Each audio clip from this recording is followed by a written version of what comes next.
controversial, and one that also vindicates me even in this community, because for years, a lot of you have been very angry at Ezra Klein for good reason. I have my disagreements with Ezra Klein. I've let him know. I've let him be known time and time again, but I always maintain the position that he is far more responsive and far more open-minded than the average liberal is, right?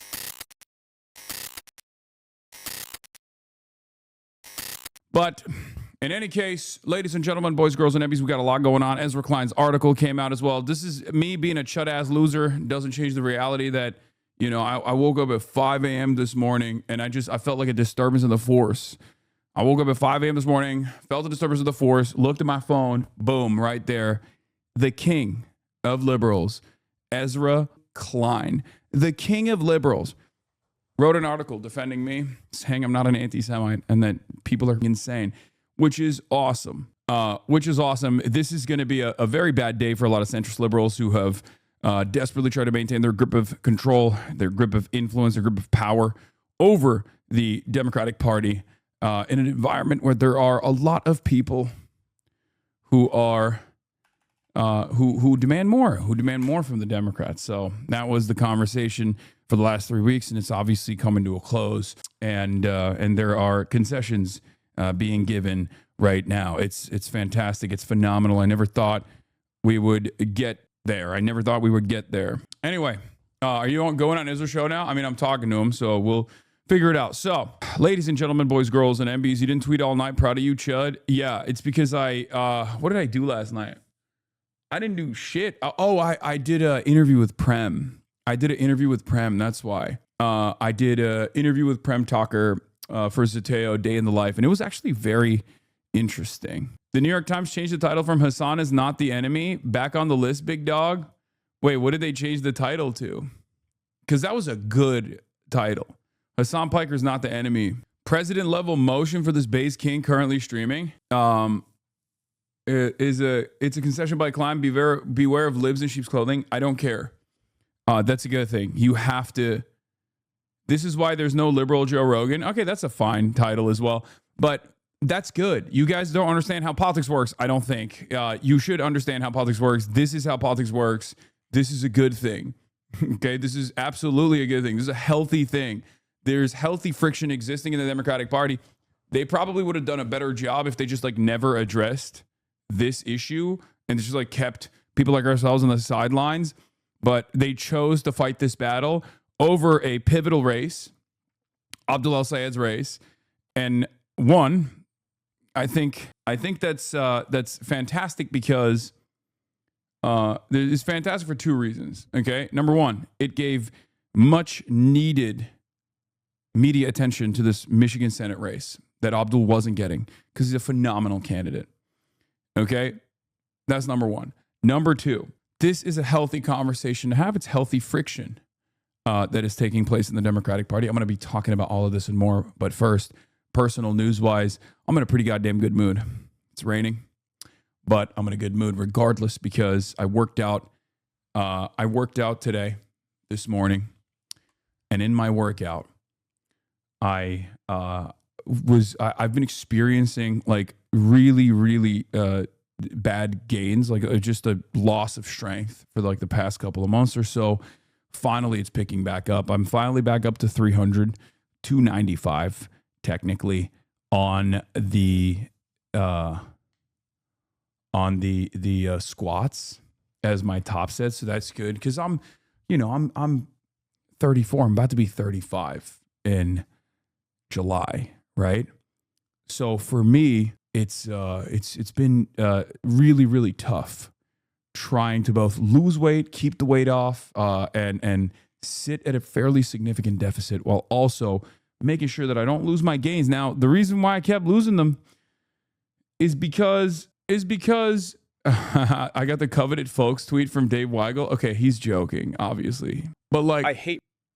But this will do numbers with lib moms. By the way, I know there are white wine moms in the countryside that are gonna see this and lose their minds. Be like, why can't every Democrat talk like this? This is exactly what we need right now. because this is how I feel. And this is the real me. When I'm up, that's the real me. You know what I mean? This is the pivotal message for a lot of Democratic Party voters who face themselves to be centrists, right? Like, but aren't actually centrists at all. So we'll obviously go through the Pod John's interview. 80,000 views in 5 hours, not bad.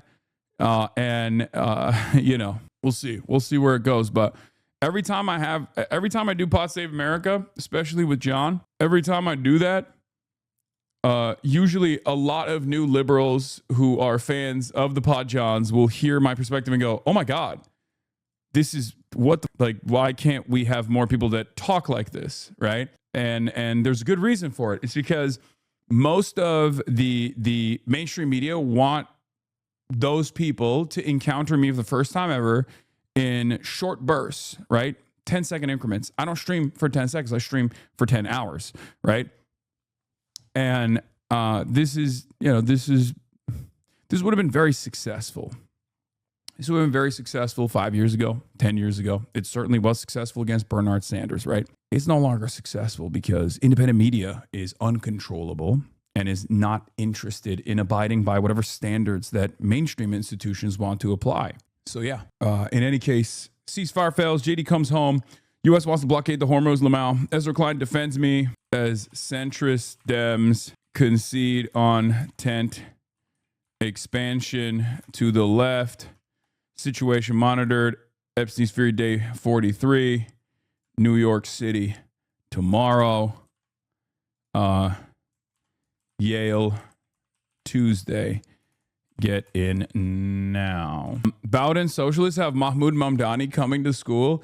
Also, Aphex Twizzy, I know your ass invited me to, or someone in your, I think someone invited me as well. What are you guys trying to get all the people in the Zohran Mamdani orbit? Because your ass can't get Zohran, so you're trying to get his dad. You're trying to get me. Your manager replied, "Yeah, I said I'd be down to do it." You ain't slick, bro. You are not slick. Also, are you trying to get the chapter shut down? This is what I don't understand. Are you trying to get the chapter shut down? Because this is what's going to happen. Okay? This is what's going to happen. You want me to come on that campus? Is Zoran's dad mogging you? Yale, a demonic place. Please destroy the skull and bones. Geronimo's skull. Yeah, okay. Will do. Anyway, Orban L, ceasefire fails, JD comes home, all this stuff. We got so much to talk about today. It's a jam-packed Sunday. Normally, I don't even stream on Sundays. Normally, Sundays are fun days, but obviously today is going to be a heavy news day. Apologies for all of the fun day enjoyers, because obviously we have to cover the situation. We have to monitor the situation. A lot going on with said situation, right? Hawkeye with the butt. Bro, you're always streaming. True. Stop saying you have fun, man. I mean, this is fun for me. Bro, it's EF day 44, not 43. Started on February 28th, day 1. Added 31 days from March, goes 32. Don't stress, big dog. Maybe we just have a different way of doing the calculation. You know what I mean? I don't really care who's stressing the numbers at this point. You know what I mean? What's the difference between 44 and 43? You know, it's all shit anyway. Right? Glad you're in a good mood, Chipper. Yeah, you want to know why I'm in a good mood and I'm chipper? Because for the last 3 years, I've been called off nonstop by dumb shitters on the internet who desperately want to be recognized by the centrist flank of the Democratic Party, who have actively made it their lives' mission to present me as this spoiler, as this bad guy. And now you have one of the top dogs on the liberal side that every centrist leans into, that every Democratic voter listens to, that treats his word like the gospel, turning around and out of nowhere, by the way, literally out of nowhere. I had no idea that this was coming. Ironically enough, I had talked to Noah Colwin about potentially, doing some possible media hits in on Jewish papers, right? He was like, "Oh, you should do Jewish Currents." I'd be talking to Peter Barnart. Anyway, Peter Barnart reached out to me a while back. I said, yeah, let's do it. But I always told Noah, I was like, what would be the best possible way to have this conversation is with Ezra Klein, who is the king of liberals and also the king of like liberal Zionism as well, right? Because that would be a very productive conversation. I know that he would most likely have a very open-minded conversation with someone like me, just like he did with Ta-Nehisi Coates, right? So from that perspective, this is like, this is the greatest. He just did it on his own. I thought I would be able to like reach out to him and do a podcast with him, but turns out wasn't even necessary. He just wrote it himself. How is it that the comment section from the Ross Douthy segment was a million times more charitable than the Ezra piece? I don't know what the comment section looks like, but they probably flooded it. But yeah, I don't even need to worry about the ADL because the person who's going to be cooking my ass is going to be Z-Way today, or well, tomorrow. So, that's where we're at. Your perseverance through every bit of bullshit these past 3 years is truly incredible. Beyond good seeing your tide rising, Papa. Yeah, I mean, it is. This is not just about me and my reputation and the reputational damage I incurred. That's irrelevant. That's secondary, right? As long as I have you, none of that shit matters. As long as I can still have a platform that I can say the truth on, and I'll keep pushing, right? But this is a very consequential change. The reason why it's a very consequential change is because this is a concession. An open concession from a liberal who is, very important in the liberal intelligentsia, who approached the issue with charitability and said, it's ridiculous. Like, this is ridiculous. And it's not just about me. It's about this movement. Said we have to align with these guys. That's huge. Because remember, initially, the conversation was like, Hasan is bad. Democrats need to stay away from him, And what did I tell you? What did I tell you at the time? I was like, this ain't about me. This is about you. This is about all of us. This is about a change that is happening in the Democratic Party, who the Democrats should be more responsive to, right? What issues the Democrats need to highlight, and not just Israel, but Medicare for all as well, right? Economic left populism. These are things that I advocate for, and the collection of all of those resentments is precisely what the establishment feared. The establishment wanted to push aside, right? They wanted to make sure that they never had to have that conversation. They didn't want to talk about the message, so they wanted to shoot the messenger and disparage the messenger. Because the moment that you talk about that message, all of a sudden people are going to be like, wait a minute, I do agree with that. Now I feel like you're yelling at me, right? So this is a huge step in that direction. I think this is a first of many significant concessions to the left flank, okay? Very consequential. And we only got here because all of you stood strong and you were steadfast in your approach, in your advocacy, said, nah, we're not doing that. We're not playing that fucking game, right? And here we are. Here we are. In any case, I suspect that some liberals will take this lightly and will wave the white flag quietly. I saw Trey Easton of Searchlight Institute straight up saying, you know what, that's right, we're good, right? We're good. We should be done with it, right? We should be done with this shit. We shouldn't be fighting with Hasan. Why are we doing it anyway? Like, he says something along those lines, right? Which was really funny to hear. Because he's been, one of the diehard, he's been one of the diehard, most frustrated individuals on this issue, right? He said, I don't think Hasan Piker is the enemy. I just wish that he and his followers didn't treat the Democratic Party like it's their enemy. Never Trumpers exist in the Democratic coalition without repeatedly bashing the party and demanding it take specific stances in exchange for their votes. If this is how he'd like to be treated, he should consider adjusting his own posture. See, this is the problem. Never Trumpers don't even need to make those concessions. They don't need to make those demands because the Democrats already leaned into that. That's the problem. That's the reason why we're having this conversation. If the Democrats were more responsive, if the Democrats were more responsive to our demands, and our demands are the popular demands, our demands expand far beyond the people that tune in and watch me here every day, far beyond people who watch the TikTok clips and agree, far beyond the people who go on YouTube and only watch the clips. Our demands are popular demands that many Americans across the board, people who've never fucking voted for the Democrats, people who self-identify as independents, and even Republicans living in the countryside, these are their demands as well. So not only is this good politics, it's good policy, but it's also good politics, sorry. Not only is this good policy, it's helpful in advancing people's material conditions. You know, if you were standing proudly and saying, we are the Medicare for All party, we're gonna fix healthcare in this country, we're gonna fix housing in this country, right? We are the party that says fuck Israel, right? Like that is a broadly populist message, right? So it's not even the Democrats being responsive to us and our needs. We're not like petulant children on the side, you know, demanding this shit for no reason.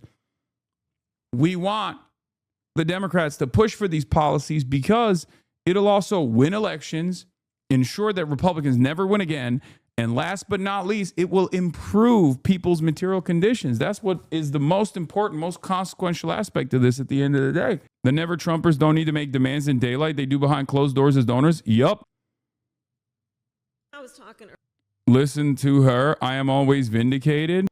Z-Way posted on our IG channel, broadcast, and asked people to drop questions for her appearance. And of course, Ethan Klein Cultist shared it on their sub. And they completely brigaded it with a bunch of questions about Kaya, about being pro-rape, helping Trump win, etc. There's barely any normal questions. It's the only question thread with hundreds of comments. I hope you reach out to Z-Way and let her know what's going on. Thank you for informing me. I'll do that. I'm sure she's aware. Yeah. Genuine question. Shouldn't leftists or progressive Democrats then run on a just 2% platform in regards to how much we want to tax the billionaires and deal with some of these issues? I mean, whichever way it works. Just another psychosexual stalker. How do you keep catching these dudes like Pokeballs? Kamala said, be transactional. My queen. Earlier about how people are so transactional. I think we need to be transactional voters. I mean, not only did you make zero concessions knowing that people had your back, you deserve this victory lap. Your convictions and strong moral standings keep getting vindicated. This whole past month was one big Streisand moment for the race in your profile. Yup. I think, yes, it is right when we are trying to get folks to register to vote and to go vote. And it is absolutely right that we remind everyone of our history, especially when they're trying to erase it. We remind people of the lives, the bloodshed on the Edmund Pettus Bridge, the sacrifice of those young people at the lunch counter, the assassination of Dr. King. There are so many things that we must remember about history so that what compels us to vote includes not only our civic duty, but honoring the ancestors. Yes, and here's what I'm suggesting in addition. Get yours. Vote and say, I'm voting because I expect something out of this. You're not going to take for granted that I'm going to vote because I'm a good citizen and it's my civic duty to vote, so that you don't even worry about whether you're producing what I need because, oh, we can count on them to vote because they remember the Edmund Pettus Bridge. I'm saying it's okay to also give people permission to be transactional and to say, if you're going to get my vote, this is what I expect. Yeah. $50,000 in tax credits for small businesses. No Medicare for all. No end to the genocide. This is what we want. This is what we want. This is how we must be transactional, okay? I'm going to vote because I expect to get something out of this. I'm going to get mine by voting. That's what I would offer. I think it's okay to give people permission to be transactional voters. Yeah, when I said this about Kamala Harris's election, everybody yelled at me, by the way. So what's up? She literally thought get yours was going to be a huge applause line. I just don't understand, because like this is literally what I was saying. This is at the heart of theoretical democracy. This is the principle. This is the fundamental aspect of the democratic process. Voting is a transactional experience. Voting is not given. is earned. Votes are earned by Democrats. Okay. And that is at the heart of my frustration. Okay. That's at the heart of my frustration with the Democratic Party, which I addressed, I brought up in my Pod Johns episode. Very excited to watch that with you guys soon as well. But yeah. Why do you always do the illegal thing of being right too early? What the hell is wrong with you? Are you evil or something? Yes, I am evil. I am evil. Okay. That's what it is. That's what it motherfucking is. Okay.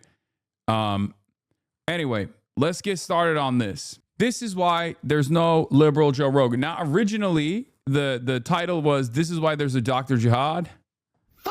Just kidding. The original title was Hasan Piker is not your enemy, right? Hasan Piker is not your enemy was the original title here. And a lot of people are picking some choice quotes out of this, okay? Great piece overall. I'm going to go through it. I'm going to read it with you guys, and a necessary one, and one that is ultimately very consequential, and one that also vindicates me even in this community, because for years, a lot of you have been very angry at Ezra Klein for good reason. I have my disagreements with Ezra Klein. I've let him know. I've let him be known time and time again, but I always maintain the position that he is far more responsive and far more open-minded than the average liberal is, right? Like I've always said, I don't know what it is about Ezra Klein, but I think there's something about Ezra Klein that you know, regardless of his liberalism, he's not as firmly planted his heels on the gospel of neoliberalism, or at least like he's more open-minded to and more responsive to, you know, what the fuck is actually going on, right? I said, I have my differences in opinion with Ezra Klein, but I appreciate this thoughtfulness on the discussion around reducing ideological opponents to 10-second quotes, platforming, and of course, the reality that the Israel discourse has shifted out of the old constructs mainstream media clings onto, right? This was the most hypocritical post. You live in tropes, sound bites, and racism is an anti-American neo-baby. Neo-baby? What is a neo-baby? I'm a neo-baby? Like a baby that just is a new kind of baby? The fuck's this guy saying? Jim Walden got so mad. He didn't write Nepo baby. He wrote Neo baby, who wants Marxism but chose to come back to America rather than going to Lebanon, Gaza, or remaining in Turkey. I say this plainly. America doesn't deserve ... you. Yeah, I mean, I don't think America deserves me, but America got me, baby. You know what I mean? That's Vicky Palladino's lawyer. Yeah. It is pretty funny. Opposite of a paleo baby. Yeah, true. Stop coping. He got you good, Unk. Yeah, he destroyed me. He called me a neo baby. I've never heard that before. I do not like that Ezra basically says in the article that ethno-states are a normal thing. Yeah. We have our disagreements, okay? You pick and choose. You pick and choose. All right? It's fine. You have to understand. He's not going to come out and write an article and be like, Yahya Sinwar is like vindicated or something. He's not going to do that. Like, what are you, fucking nuts? This is a important moment because he is, in many respects, saying the truth. Okay. And unfortunately, in this day and age, saying the truth requires courage. It's important. It's an important step in the right direction. I'm not going to fucking cast aside. I'm not going to just like shit on him for doing that. Okay. I'm not going to shit on him for doing that, especially when he could have just as easily leaned in or never said anything about this, or just as easily leaned into the same exact narratives over and over again. This is an important step in the right direction. Okay. This is an important step in the right direction. You have to be more graceful and more gracious when you receive these kinds of gifts. Okay. Because sometimes if everyone is lying, saying the truth is a gift. Okay. I mean, ethno-states are a fairly normal thing. Unfortunately, a lot of states are ethno-states, but Israel's unique part is being an ethno-state while occupying an equal number of people who are not of that ethnicity. Yes. Also, ethno-states are not good regardless and are inherently self-defeating. One of the best examples of this is obviously Japan, right? That's Japan is destroying itself in order to maintain its ethno-state status. So what the fuck what more do you want to see? I mean, there are living, breathing examples of how, the maintenance of an ethno-state ends up being totally untenable, right? All right, this is why there's no liberal Joe Rogan. Let's get started. It's a 12-minute, 55-second article. After the 2024 elections, there was panic among Democrats about the absence of a liberal Joe Rogan. Could one be found? Could one be created? It was an epic exercise in missing the point. You cannot have a liberal Joe Rogan because Rogan is not particularly political. His audience cohered around conversations with comedians, MMA fighters, bodybuilders, and psychonauts. That's what made him politically influential. He could reach millions of people who were not otherwise interested in politics. The problem Democrats actually had, one of them anyway, was that they didn't like Rogan and criticize others for going on his show. They tried repeatedly to cancel him for his comments about trans people, his skepticism about COVID vaccines, to the extent that he is now a right-coded figure. It's not because he started that way. Rogan's political views are mixed. He backed Bernie Sanders in 2020. He supports universal health care and abortion rights. He dislikes vaccine mandates and lacks border control. But it shouldn't have been a surprise when, after years being attacked by the left, he endorsed Donald Trump in 2024. The simplest way to tell people which side they're on is to tell them how much your side hates them. Now, I don't even fully agree with this assessment, right?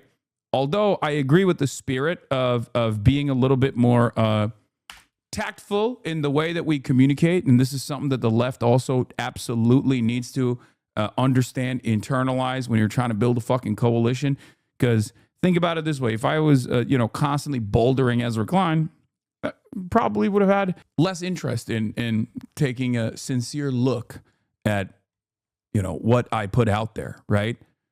It's just, we do honestly have a problem sometimes where we behave very antisocially. You don't have to make concessions. You don't have to concede on these people's worldview at all, right?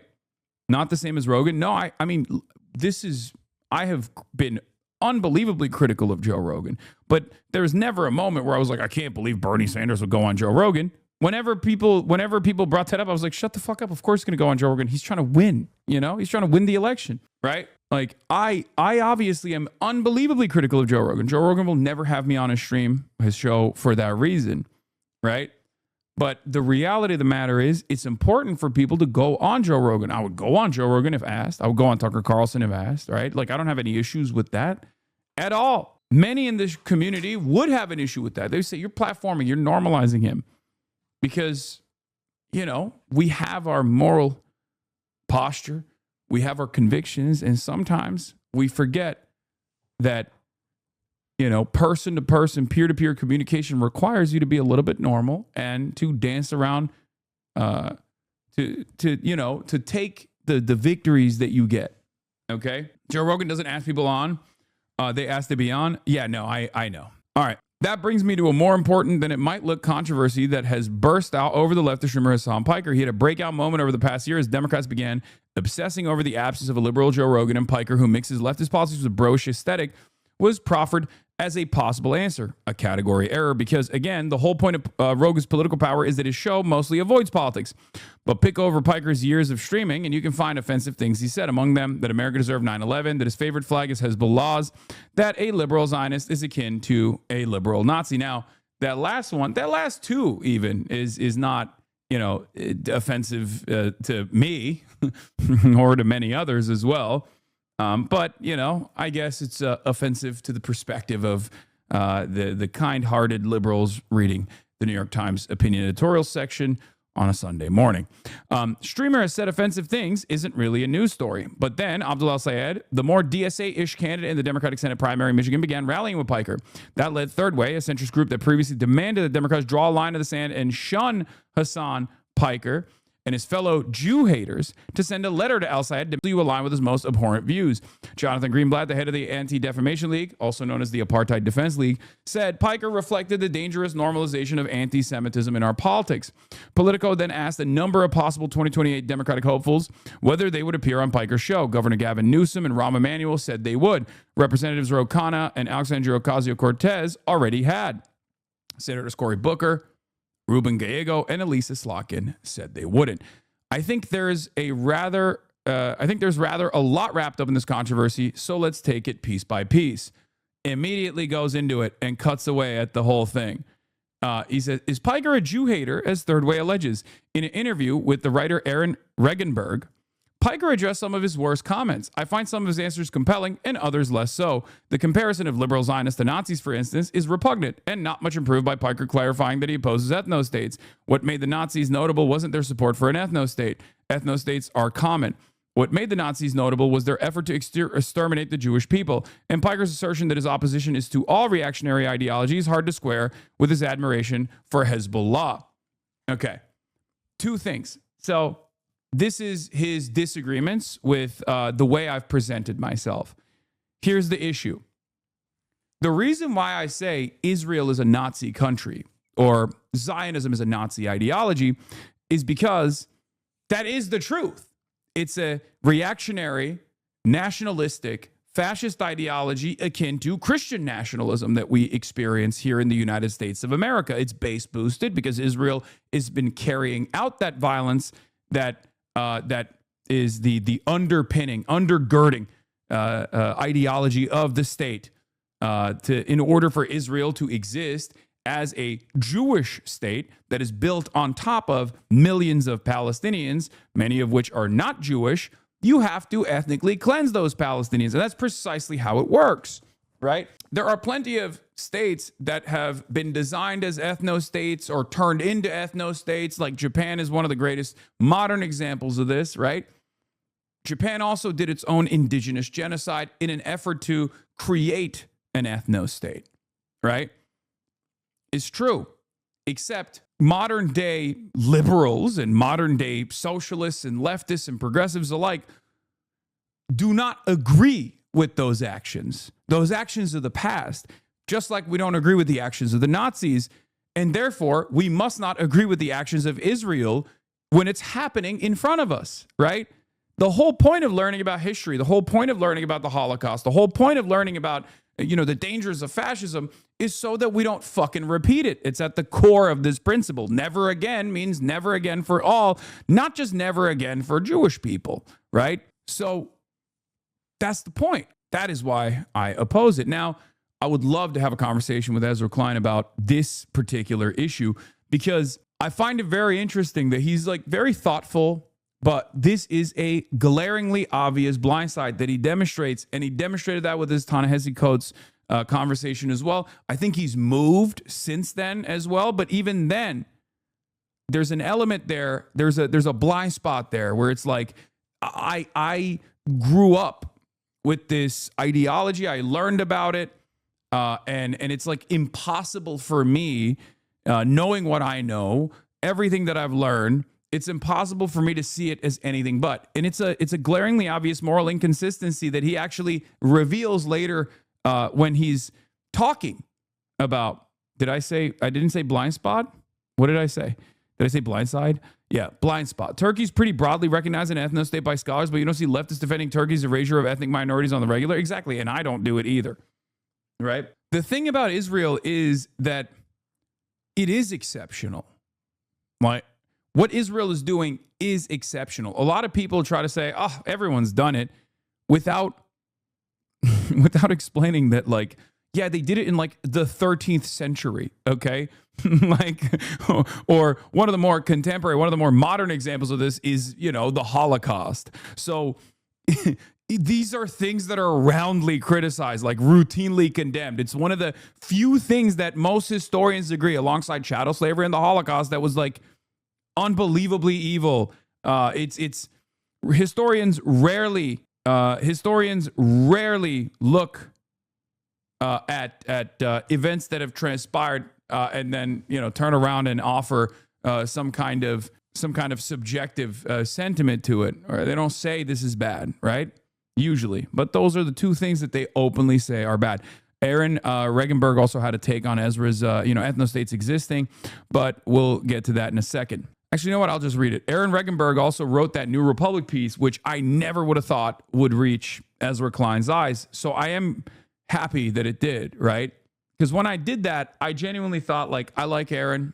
I think he's it's very clear that he wants to try to like help. I just thought that it's the New Republic. I know Daniel wrote one in The Nation as well, specifically addressing the smears, the accusations about my anti-Semitism. And both of these guys were like trying to communicate to a broader audience, but it's the nation, it's the new republic. Like, you're preaching to the converted, right? Like, for the most part. So I didn't think that would have the impact. I mean, I'm eternally grateful for him doing so, for saying the truth, right? Because the reality of the matter is, it is objectively a courageous act. It shouldn't be, but it is a courageous act to say the truth sometimes, right? It says, I'm grateful for Ezra Klein's super thoughtful column today, and also appreciate that he referenced a piece I wrote on Hasan, but I need to make one, in my opinion, corrective point. Ezra wrote, what made the Nazis notable wasn't their support for an ethno-state. Ethno-states are common. What made the Nazis notable was their effort to exterminate the Jewish people. I think Ezra would probably agree, if push came to shove, that the Nazis were notable before their launch of the final solution in 1941. It'd be fair to say what made the Nazis most notable, but what made the Nazis notable is just not really defendable as a precise statement of fact.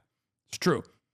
You know, the mechanized death of all of the victims in the Holocaust, 6 million Jews and millions of others as well, that is what made the Nazis the most notable. But they were certainly notable before that, right? The Nazis were the Nazis in 1933 and 1935 and 1939, etc. They were bad, and they were worth opposing before they began their effort to exterminate the Jewish people. And I don't think it makes much sense to say we can only analogize them or learn lessons about them post-1941. And that's kind of an important point, because that's precisely what we are doing, right? That's precisely what we are doing. We're trying to stop fascism from taking root to reach its worse conclusions. And for Israel, it has already reached that. Israel has already reached the concentration camp, death camp, Holocaust status. And they've done so in broad daylight, which is also crazy.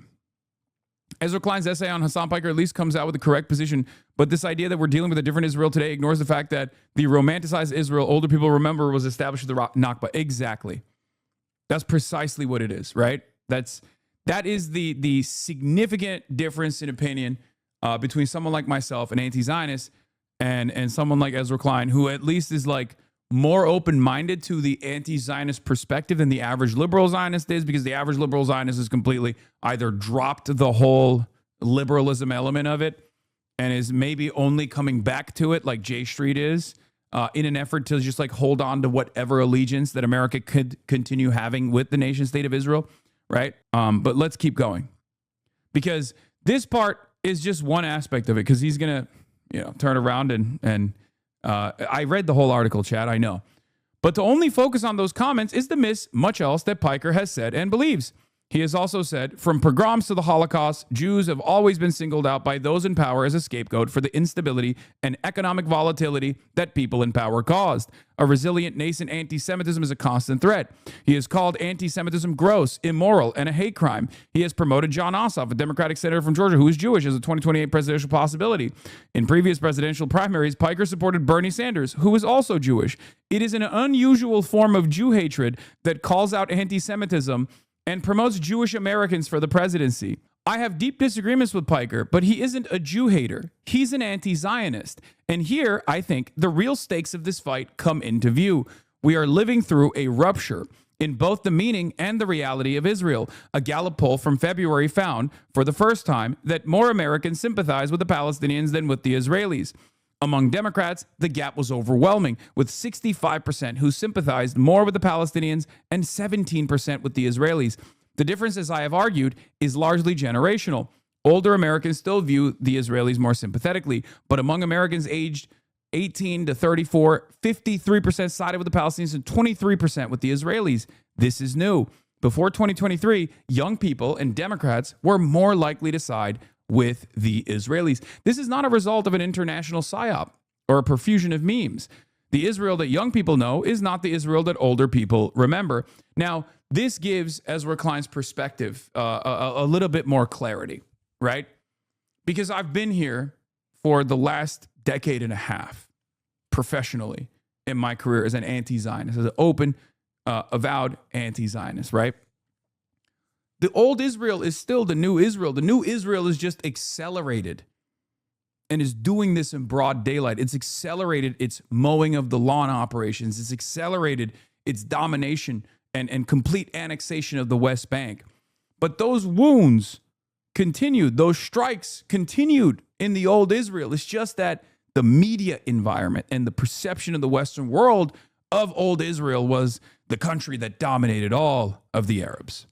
Okay, all the pesky Arabs that got together and tried to fight the Jewish state over and over again was met with fierce resistance, right? Like that was the attitude. A lot of boomers are still on that mindset. They don't recognize Israel as an apartheid state that is conducting a genocide, that's taking over Lebanon and Syria, that is endlessly expanding and is a danger to all of its neighbors and to all civilians, and even a danger to its own citizens as well, if you care about that sort of thing. So that's always been the case. It's just now virtually impossible to avoid that reality. Okay? For many who did not grow up with the old Israel, the only moral nation in the Middle East, the only democracy in the Middle East mentality, which was a lie, right? For many who only know Israel as the genocidaire state, who only know Israel through the arrogance that its envoys demonstrate, who only know Israel through Israel's domestic interests in the United States of America, constant demands for cancellations, constant demands for doxing people, constant demands for firing people, for turning around and saying something that a lot of people believe, saying something that a lot of people saw with their own two eyes, that Israel is a malignant actor in this region and a malignant force in American politics, right? For simply supporting Palestine, for simply supporting Palestinian sovereignty. It doesn't happen anymore. That was the first experience that many people had, and they will never change their mentality. It is never going back, right? Ezra Klein changed the Hasan opinion title 9 minutes ago. Guys, please, it doesn't fucking matter, okay? Ezra Klein has no say on the title changes, okay? Title changes are editorial decisions made by the editorial board of the opinion editorial team in the New York Times, and the title changes don't matter, okay? Let's continue. They're A/B testing different titles. We do it as well, okay? It's normal. It responded to the savagery of October 7 by flattening Gaza in a brutal campaign that killed at least 70,000 Gazans, taking control of more than half the territory, and herding Gazans, more than 2 million people, into the remainder. Life there remains hellish. Israel has made hopes of a two-state solution fanciful by slicing the West Bank up into Israeli settlements and abetting constant settler violence and keeping a boot on the throat of the Palestinian Authority. It has used the Iran war as an opportunity to launch an invasion of Lebanon, displacing more than 1 million people and announcing that as many as 600,000 won't be allowed to return to their homes until Israel decides otherwise. The Knesset just voted to legalize hanging as a punishment for Palestinians who are convicted of killing Israelis in terrorist attacks. This is, on the one hand, even the language that he uses, this is something that Ta-Nehisi Coates also pointed out, if you remember in that conversation that they had almost a year and a half ago, where Ta-Nehisi said, you always say the more militant forces on the Palestinian side are savages, but you never use similar language when you're talking about the Israeli side. The Israeli side is still a democracy, right? It still has that consideration of existing as a liberal democracy. So if it's a democratic decision that Likud is abiding by, they are simply operating on the majority's desires, okay? Yeah, he says right-wing extremists when it comes to Israelis, including the settlers. He says savagery and barbarians when it comes to Hamas, when it comes to the Palestinian resistance, right? People are still people. Those Palestinians still had dreams, had hopes, right? They had goals, just as the Israelis do. So that's something to consider. That's an implicit bias that comes out in moments like this. I'm obviously not going to lean into it too much because this stuff is far more important to have in the New York Times op-ed piece, right? Part of that racism is part of the state versus non-state dynamic that almost everyone subscribes to, even though you still hear it or don't hear it nearly the same language you hear for Hamas or Hezbollah as you do for Iran. Yes, we have obviously addressed this many times over on this broadcast. Americans have this established attitude about state versus state violence versus as opposed to state versus non-state actors, and who gets to do violence and what that violence is perceived as. Israel is a nation state. Israel is a democracy. When they behave in certain ways, no matter how violent it is, no matter how unbelievably violent it is, we think of it as like an expression of democracy, of the democratic process in Israel, right? That's precisely the reason why it's very different. It's a very different calculation when you got a foreign minister who can speak to Americans, an Iranian foreign minister who can go on American television and demonstrate that, you know, he has multiple fucking PhDs. All of a sudden, Americans can hear from him. Very different attitude is developed in that process, right? That's why it's huge that Benjamin Netanyahu is from Philadelphia. Like, this is a very consequential element. I promise you, it plays a major role. That's why he does the Hebrew language proposals, and then he does the English one. And I always tell you, there's key differences in the way that he communicates to the Western world versus the way he communicates to the Israeli population, right? Anyway, third way suggests you can identify Jew haters by their use of loaded words taught in social justice seminars: apartheid, genocide, settler colonialism.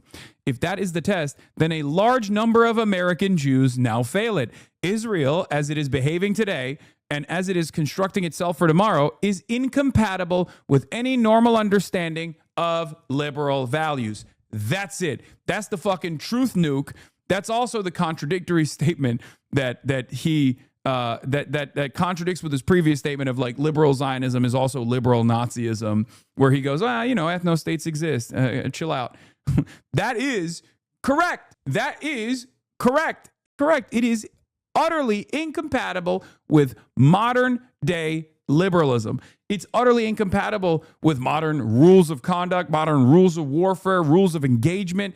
It is siege warfare that most people thought we left behind in like the fucking 15th century. America's bringing it back too. And obviously, a lot of Israel defenders will say, what are you talking about? It's because if there's no Jews, there's no news, right? Like, look at Sudan. Look at Sudan. Now, the difference there is twofold, okay? What is happening in Sudan is heinous. It's a genocide. It's backed by the United Arab Emirates and therefore, in some ways, backed by Israel as well and Western forces, or at least Western governments turn a blind eye to these atrocities. But that's not because there's no Jews involved in that situation. That's because the United Arab Emirates doesn't have as pervasive of a fucking lobby in the United States of America that constantly demands you get fired from your job for saying what's going on in Sudan is a genocide. Ironically enough, it is the pro-Israeli groups and institutions that have created this kind of resistance against Israel in the United States of America, right? That's a big part of it because Americans are somewhat selfish people, right? That's it. Because there are atrocities unfolding all around the world. The difference, the other key difference is, and this is precisely the reason why those pro-Israel groups have to exist in the Western world, is because Israel is carrying out these atrocities with our weapons. Israel is carrying out these atrocities with our unlimited funds and our unlimited defense, both political defense at the United Nations General Assembly, but also with direct defense in the form of Tamir interceptors, for example, THAAD missile launchers, anti-air defense systems, sometimes directly putting our soldiers on the line, their lives on the line to defend the nation state of Israel. That's the key difference. That's a huge difference. Okay, this will be clipped out of context and you will see it in the news XD. Wait, what?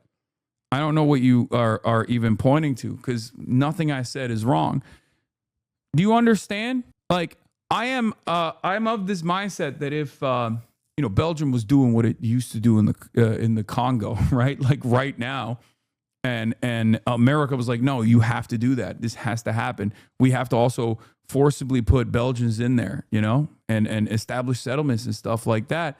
Yeah, there would probably be similar anger and resentment. That's how it is. There will be no Palestinian state to the west of the Jordan River, Benjamin Netanyahu said. For years, I have prevented the creation of that terror state against tremendous pressure, both domestic and from abroad.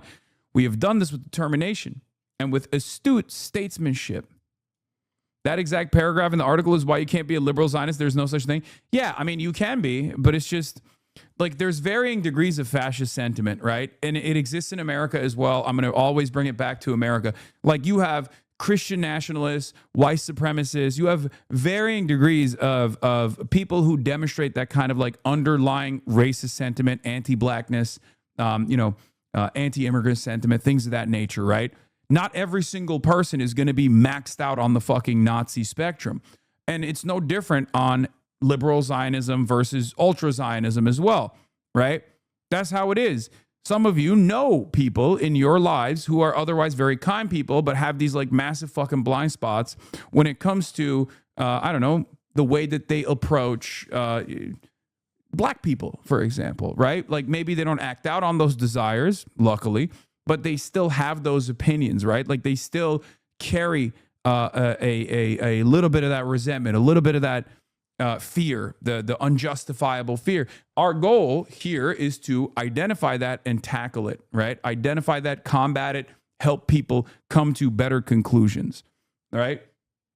That's how systemic racism exists, all right? And it's not different for Zionism. Like, I deal with fucking people who have, fascist adjacent beliefs on a daily fucking basis. I try to convince them. And it's the same for liberal Zionists as well. So it's very frustrating to me when people make it seem like there is this otherized status. When I say, when I say liberal Zionism is akin to liberal Nazism, people go, how dare you say that? Right? How dare you? It's not that different from, liberals that might have some racialized animus as well, right? There will be no Palestinian state to the west of the Jordan River. For years, I've prevented the creation of a terrorist state. We've done this with determination with this new statesmanship. Moreover, we've doubled the Jewish settlement in Judea and Samaria, and we will continue on this path. Anti-Zionism is a rising response to what Israel is doing.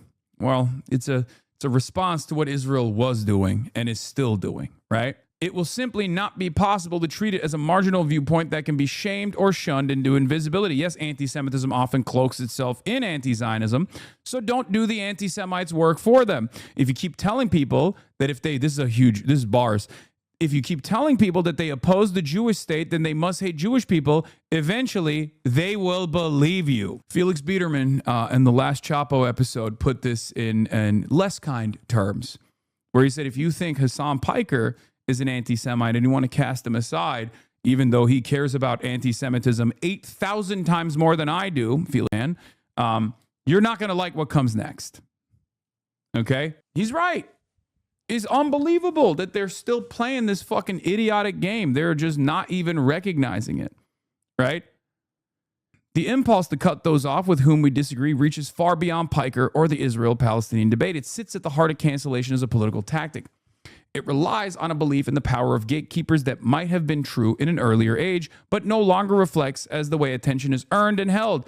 Tucker Carlson was ejected from Fox News and grew stronger on X and YouTube. Nick Fuentes was banned from major social media platforms and gathers strength in the shadows. Trump went from being banned by every major social media platform to retaking the presidency. But it's not just cancellation. It's not just that cancellation has failed to silence those it targeted. It also weakened those who used it. The Democratic Party and the progressive movement was ill-served by the belief that it could decide the boundaries of acceptable debate. In narrowing who it could talk to, it limited what it could hear and whom it could be heard by. I haven't been on Rogan's show, but I've been on some of the shows in that broader universe, like Andrew Schultz's Flagrant and Lex Friedman's podcast. I was surprised by how frustrated the hosts were about their inability to book Democrats in 2024. They had said things that the broader progressive universe disliked or had conversations with people who were anathema to the left. And so Democrats largely avoided these podcasts, ceding them to the Trump campaign. This was not only bad politics, but also bad democratic practice. These shows had come from nowhere and had gained millions of loyal listeners. They had earned their viewership by voicing something that made millions of Americans feel seen, heard, or at least interested. In avoiding those places, Democrats avoided contact with the kinds of voters they otherwise claimed to represent. This is the mistake Democrats often make when they talk about what they did wrong in 2024. They realize now that they should try to talk to the people who listen to these shows. They are less likely to realize that they should listen to the people who talk on these shows. They realize now that they should try to talk to the people who listen to these shows. They are less likely to realize that they should listen to the people who talk on these shows. Beneath this is an important principle. Conversation is not a reward to be bestowed on those with whom we agree. It's a necessary habit in democracy. The point is not to find agreement so much as to deepen understanding, theirs and your own. Whether you like everything that someone has said should be severed from the question of whether that person is worth talking to, okay? We here on the left do this as well, and obviously I don't entertain it, and I think that's a major difference that I have with a lot of other people, and people will constantly look for other reasons as to why I do that, right? Other reasons as to why I do that, where they're like, oh, there's got to be some ulterior motive here. It's because he's hungry for clout or whatever. It's like, no, I will talk to anyone and everyone, no matter where they are.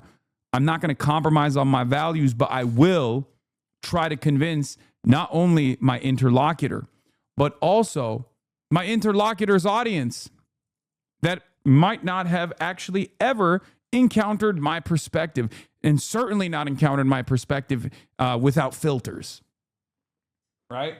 Yes, we're going to talk about Orban in a second. The space for such conversations was once wider. Wait, what did I... The point is not to find agreement as much as to deepen understanding. To talk with others is to believe in the possibility of change, theirs and your own. Whether you like everything that someone has said should be severed from the question of whether that person is worth talking to. The space for such conversations was once wider. In 1968, William F. Buckley Jr., the arch-conservative founder of National Review, hosted Eldridge Cleaver, the Minister of Information for the Black Panthers, on the firing line. Neither man was there to endorse the other's politics. I should like to begin by asking Mr. Cleaver whether he finds it inconsistent with his ideology to encourage the assassination of Mr. Richard Nixon, Buckley said. Cleaver's answer: I would say that if Richard Nixon was assassinated, it would only result in having another pig in line who possibly would need to be assassinated. Bars. Buckley later hosted Cleaver at his home. It was a different time, but it created a lasting artifact. The interview has hundreds of thousands of views on YouTube and remains riveting to watch. Are there people I won't have on my shows or shows I won't go on? Sure. But those judgments, for me, are more about what I think will be productive rather than who I think can be included. Similarly, I wouldn't judge Booker or Gallego or Slotkin for avoiding Piker's show. It may not be how they want to spend their time. But there's something strange about aspiring to lead the country's left-wing coalition and elevating the avoidance of prominent leftists to a matter of principle. That's all the more true now, as attention isn't bestowed on the chosen few by television networks and newspaper editors. It's won or lost in a ferocious marketplace that rewards outrage and controversy. The winners of the attention wars today are typically people who said some outrageous things in the past or are still saying them in the present. When you're dealing with podcasters or streamers who talk unstructured, unrehearsed for hours each week, if not every day, there's going to be so much said that it's almost inevitable that a dossier of dumb statements can be compiled. To write those people out of acceptable political discourse is to back yourself into a shrinking, sanitized corner of the public sphere. This part is also huge. This part is also fucking huge. Yeah, I know. Peter Magyar won the Hungarian elections, okay? I'm going to talk about it. Jeez, Lord mercy, it's so funny that people are so ecstatic, okay? Yes. Viktor Orban is down, okay? I know. Here, I'll put it in the title too. Orban for prison. Orban for prison 2028. Orban for prison 2026. We'll do a crab dance in a second. Let me just go through this, please. Booker admitted on Pod Save America that when he said he would never go on Piker's show, he had never heard of Piker. His communications director had read him a list of the 4 or 5 worst things Piker had said, and Booker used that as the basis for his response. Booker got piled on for that admission, but I appreciated the honesty. That is, in practice, a version of how many of us make our judgments. Algorithmic media is an engine of motivated decontextualization. We see other people in snippets that serve the agendas of those who cut them. We are fed 30-second clips shorn from multi-hour streams, 2-sentence quotes ripped from long conversations, old comments that obscure subsequent change. We have to be careful about being lulled into believing these shards represent anyone's whole person. We should not be afraid of finding out who those people are, of seeking to change them, or of allowing ourselves to be changed by them. That is fucking bars. It is fundamentally what I believe as well. It is at the heart of my politics. It is one of the things that I constantly say, and I'm glad that a liberal is saying that. Okay? I'm glad that a liberal is saying that at a time when, let's be real, this kind of cynical standpoint epistemology and identity politics and cancellation attempts are the tool of the right. Okay? The right will always use that to their left flank. The right will cynically apply this to the likes of Gavin Newsom, as we saw, right? But then the center right of the Democratic Party has consistently used this as a tool, as a weapon to destroy their left flank as well. Bernie Sanders was victim to this, right? A guy who has been on the right side of history for most of his life, if not his entire life, that spans across multiple centuries at this point. He's 800 years old, okay? And liberals cynically presented him, painted him as this monstrous person, this like this figure of reactionary sentiment, this anti-black, anti-woman, misogynist, all this stuff, ridiculous. Rotimi Adeoye says, honestly, everyone keeps talking about this woke 2.0 thing, but the Hasan Piker discourse has convinced me that the second iteration of this in 2028 will be far more nasty than the 2020 campaign because of the idea policing and PC-sensitive crowd will be more aggressive. Like the screen grab is going to look like light work when 2028 happens. I don't think so. And a candidate is apologizing for an influencer that worked years ago who said one off-color thing, and people are trying to burn this candidate forever about it. Will be interesting. I don't think so. I think if our forces win, then I don't believe that this will happen, and I hope that they will, right? Because it's objectively silly. It's self-defeating. It doesn't, it betrays how normal people think and how normal people operate. It doesn't make any sense to behave like that, right? Democrats do need to open up and improve and open up conversation. But in the example follow that Mr. Klein gives, there's an enormous difference between William F. Butler would almost be certainly arrested and imprisoned under a current regime. I mean, I think, as a Black Panther back then, he was also under significant threat. The American government was assassinating its leadership. So Democrats do not need a liberal Joe Rogan. They need a Franklin Delano Roosevelt banger. Last night, I, a Jew, and a Jewish friend, both Gen Xers, were bemoaning the state of Middle Eastern politics. We grew up planting trees in Israel, and like many of our generation, have steadfastly defended that country against its detractors, even when the detractors were right. Now we both feel that Israel, like Donald Trump's America, isn't defensible. We can't just twist ourselves into the necessary pretzels for such an exercise. We're not happy about that. We don't feel somehow liberated. It's incredibly sad.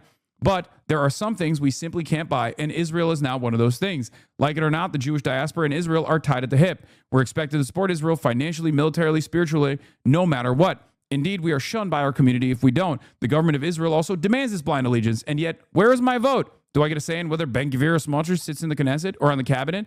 Israel wants my money and my fealty, but not my opinion. Well, I have news for my Israeli brothers and sisters. I have an opinion, and it isn't a good one. Ooh, that's a Gen Xer. Remember, that's like outside of the younger demos, right? Because you all in here, the Jewish anti-Zionists in this community obviously have encountered a Gen Xer in your lives that definitely is not that open-minded, right? So that's huge. Larry, but we don't send $4.8 billion, provide diplomatic cover, and veto legitimate UN sanctions for other countries. Great column. I'm frustrated by Democrats who refuse to campaign everywhere and who can't see the enormous opportunity of reaching voters listening to hosts whom they disagree. It's quite simple to understand that people understand when they are being condescended to. Tim Walz, former football coach, not going on the Joe Rogan to yab it out for Kamala in 2024 will always bewilder me. He would have been a perfect Democrat for Rogan's audience to hear from. I agree with that as well. At Larry, for my entire 70-year life, this is like a reply to Larry, I guess, who like maybe, he deleted it in shame. Okay. A lot of people are just like dunking on Larry. For my entire 70-year life, the U.S. has had a unique and close connection with Israel that I once felt good about. Israel meant just for deeply persistent wrong people, the settler movement, the extreme right wing, and finally Netanyahu and the end of hopes for a two-state solution or just for Palestinians, and then killing 72,000 Palestinian civilians corroded and then severed that connection. Now I cannot support U.S. aid for Israel, and I feel deeply disappointed, hence the unique focus and degree of criticism. The 30-second clips Hasan is talking about are a huge part of the problem. This media fragmentation disproportionately targets women in politics where their tone or character is scrutinized and taken out of context far more than their actual policy platforms. Absolutely. Absolutely. It's one that certainly favors, because in 30 seconds, you can't understand everything that a person is about, right? You can't understand their full scope, who they are as a person, right? That format actually favors white dudes in many respects for that reason, because what can you pick up about a person? How can you make up your mind about a person? By looking at who they are, right? They hear, my name is Hasan, I'm Muslim, and I represent this worldview. They immediately lean to certain biases. They make up their minds about my perspective for that reason. It's the same when they see a woman, right? A black woman especially. The same when they see a black man. When you get, what is this? You're getting subtweeted by ContraPoints? What? Why? Oh my God. You knew this would happen, didn't you? That's why the HDS shitstorm didn't faze you. No, because the HasanAbi derangement syndrome that I have withstood and have experienced for the last almost decade at this point has prepared me for this moment. That's what it is. And it's prepared you for this moment as well, because all the stuff that people are bringing up, you've heard a million times over. You've heard people bring it up as though it's like a new thing, right? Oh, I just found this video. What the fuck is this? It's like, I've explained it away 1,000 times over, right? And it didn't work. And it especially doesn't work now because we're in a very different media environment.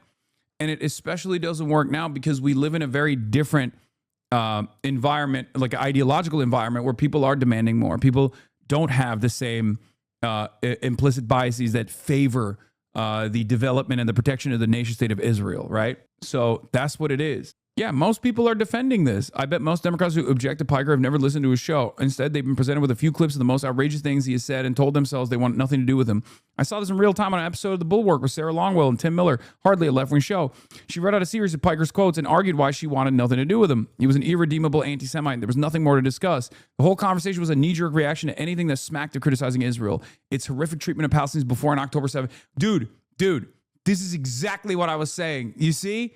Ellen from Philadelphia, who is a Bulwark fan, saw what Sarah Longwell was saying about me, calling me an heinous anti-Semite, okay? And immediately went, I have heard this before. Do you understand? Do you understand why I kept saying over and over again, we're in a very different environment. We're very different media environment. People can actually see the full context now. They can come to me. But also very different ideological environment as well. Very different environment that hears outspoken critics of Israel and sees outspoken defenders of Israel call them anti-Semites for years and years and years. And they go, I've heard this before, right? This is precisely what I was talking about. It's part of the reason why I was like, I'm not worried about this shit, you know?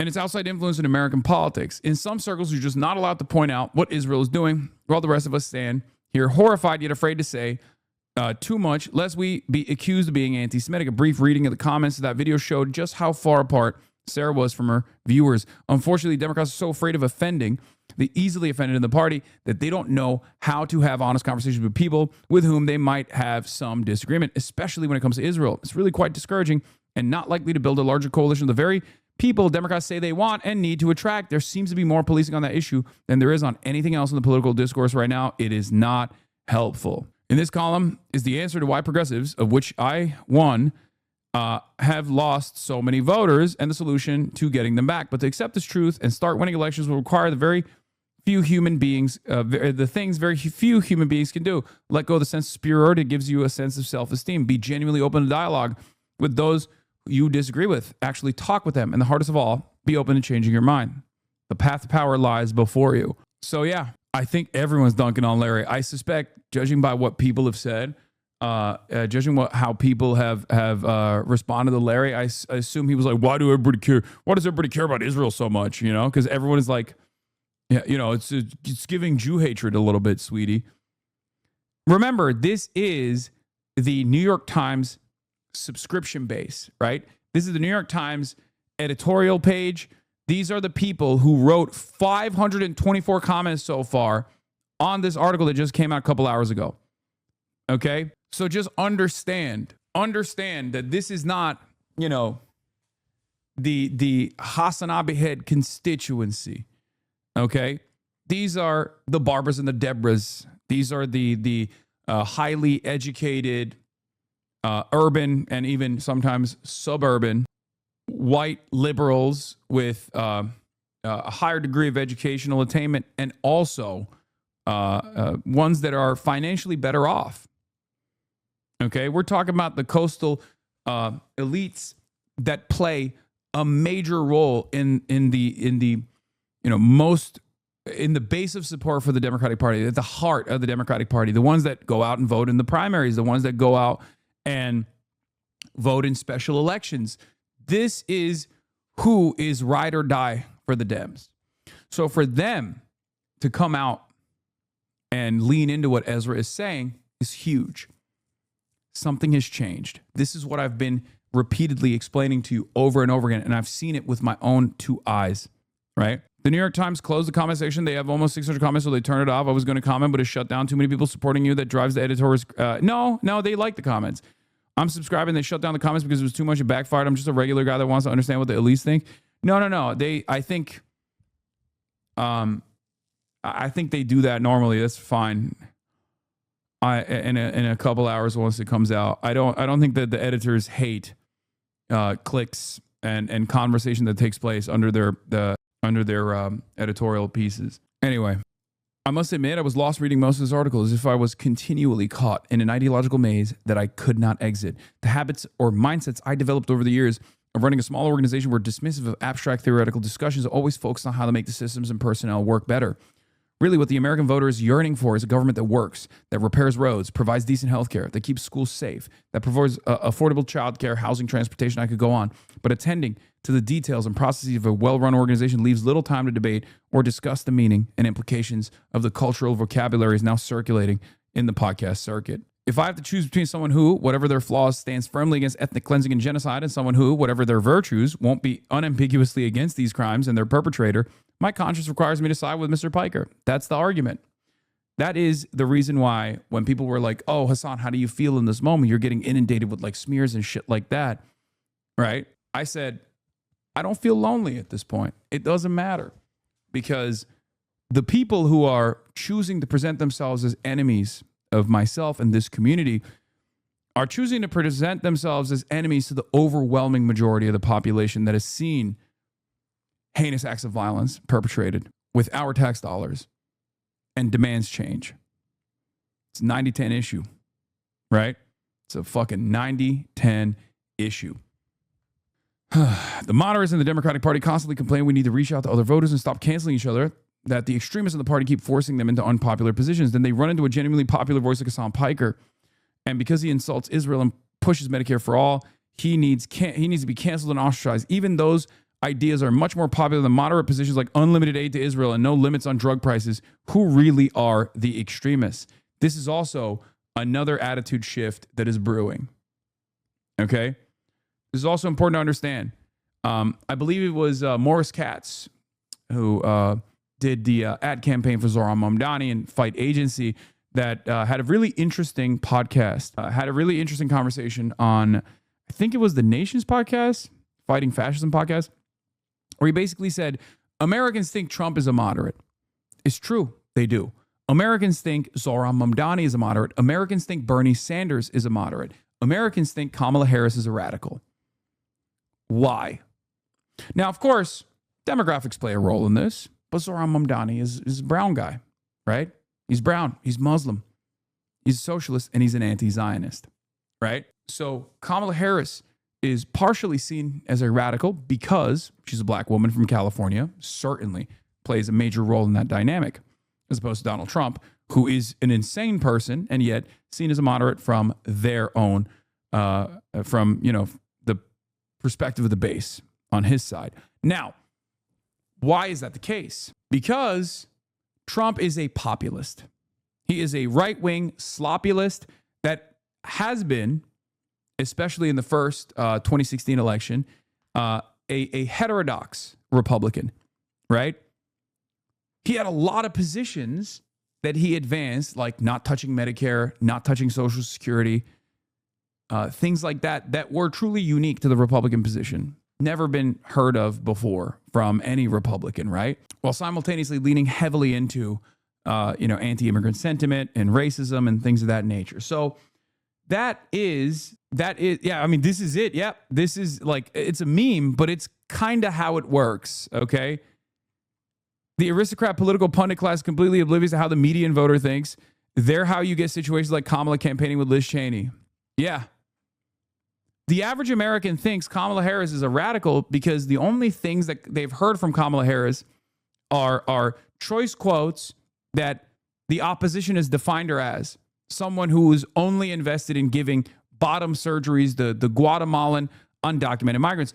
Why does the median voter, why do the Mainers not see Graham Plattner as a radical, whereas the entire commentariat sees Graham Plattner's worldview as far too radical for the moderate to vote for? Why is that the case?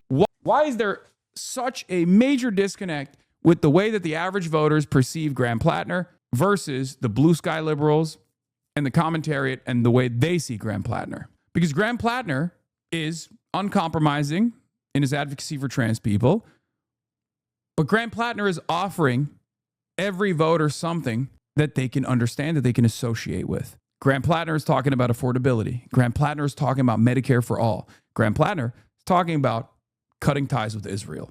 Okay? And he's not doing the political language around it either. He's not approaching the subject matter with the careful way that you normally hear from experienced politicians. Right? That's it. That is the reason. What mainstream media has presented as radical propositions is a lie, especially when you look at how the median voter approaches that stuff. Mainstream media and the analysts and the people who are backed by corporate entities and corporate interests will tell you Medicare for all is a radical proposition. People don't want that. People are terrified of that. Okay? People are fucking terrified of that.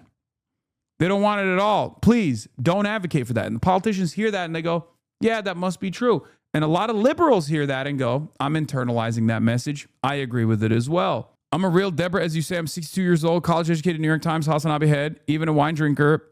You've pegged me 100%. Exactly. Also, Debbie, you shouldn't say you've pegged me. That's, oh no. Hey, yo. That means something different around these parts. Okay. Yeah. Neera Tanden also had a tangent, near a tangent more like, right? And this was off of one of my choice quotes on the Podjams where I said, I want the Democratic Party to treat me like a never Trumper. Right. You said you wouldn't vote for Gavin Newsom against J.D. Vance in 2028. Yeah, and you vote third party. I mean, I don't even think that's going to be a problem. Well, but like a lot of people, including people who share a lot of your critiques of the Democratic Party, hear that and think like this is the problem. You know, when the stakes are concrete, like a Vance presidency, another 4 years of what we're living through. You know, the people who say they're building a movement would, like rather preserve their own power than, do what winning requires and, hold your nose and vote for what you believe would be the lesser of two evils. Like, how do you respond to that? I want the Democratic Party to treat me like a never Trumper. I want the Democratic Party to treat me like a triple Trump voter, okay? Because it turns out that's all they're tuned into. So if what it takes for the Democrats to turn around and be like, wait a minute, we're losing this guy, we have to win him over again or whatever, instead of just like taking my vote for granted as they've done so over and over again for the left flank, then, I'm going to say things that may or may not end up being true, but it doesn't matter. We're so far out from the election anyway that it's like, I'm just saying, look, now is your opportunity to find a good candidate instead. Because, but you see, as we head into these, that like after what we've lived through these last years, the stakes and the stark difference between even a Democrat who you and I might find not up to par, to say the least, versus Vance or whoever the fuck they put up. Of course. I mean, I hate Republicans. I oppose them. I say that all the time. I think that the Republicans are far more damaging. The biggest terrorists, the biggest domestic terrorists in this country, the biggest terrorist internationally is the Republican Party. And not only that, but it's just like I want to fight against the growing fascist movement in this country. My frustration with the Democrats is their conciliatory attitude towards that and their lack of investment in this struggle. This idea that, you know, on the one hand, you say Donald Trump's a dangerous force. I see that. I recognize that. But then you turn around and you take on his anti-immigrant narratives and anti-immigrant messaging from the 2020 election that you won and decide you're going to be the sincere candidate that ends up, dealing with the growth of migration in this country. It's a failure. If you were serious about being an anti-fascist, if you were serious about combating these forces, you would take it more seriously. Neera Tanden said the Never Trumpers treat the Democratic Party a lot better than Piker does. I said I voted actively door knock for, fundraised, platform Dems, and progressive cause for the last decade and a half while they were working to oppose your agenda. The issue is you have more in common with them than you do with me, and that's the problem you're facing right now.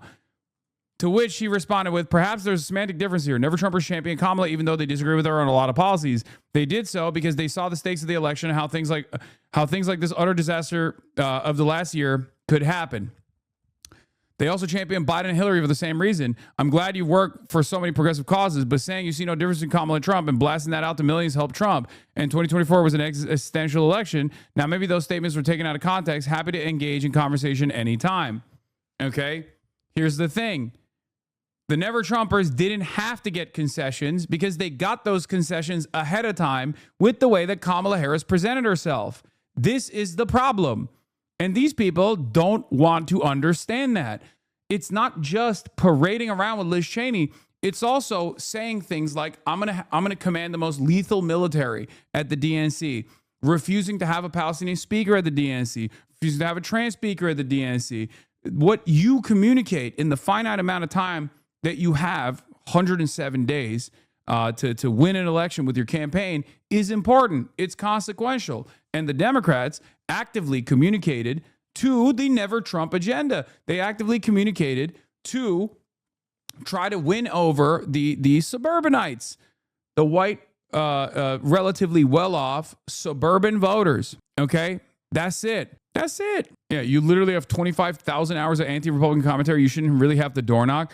Yeah, I mean, look, it's also silly to say like, oh, you just only say that Trump and Kamala Harris are the same over and over again. It's a blanket statement that you're applying that absolutely betrays the nuance of my analysis, my commentary.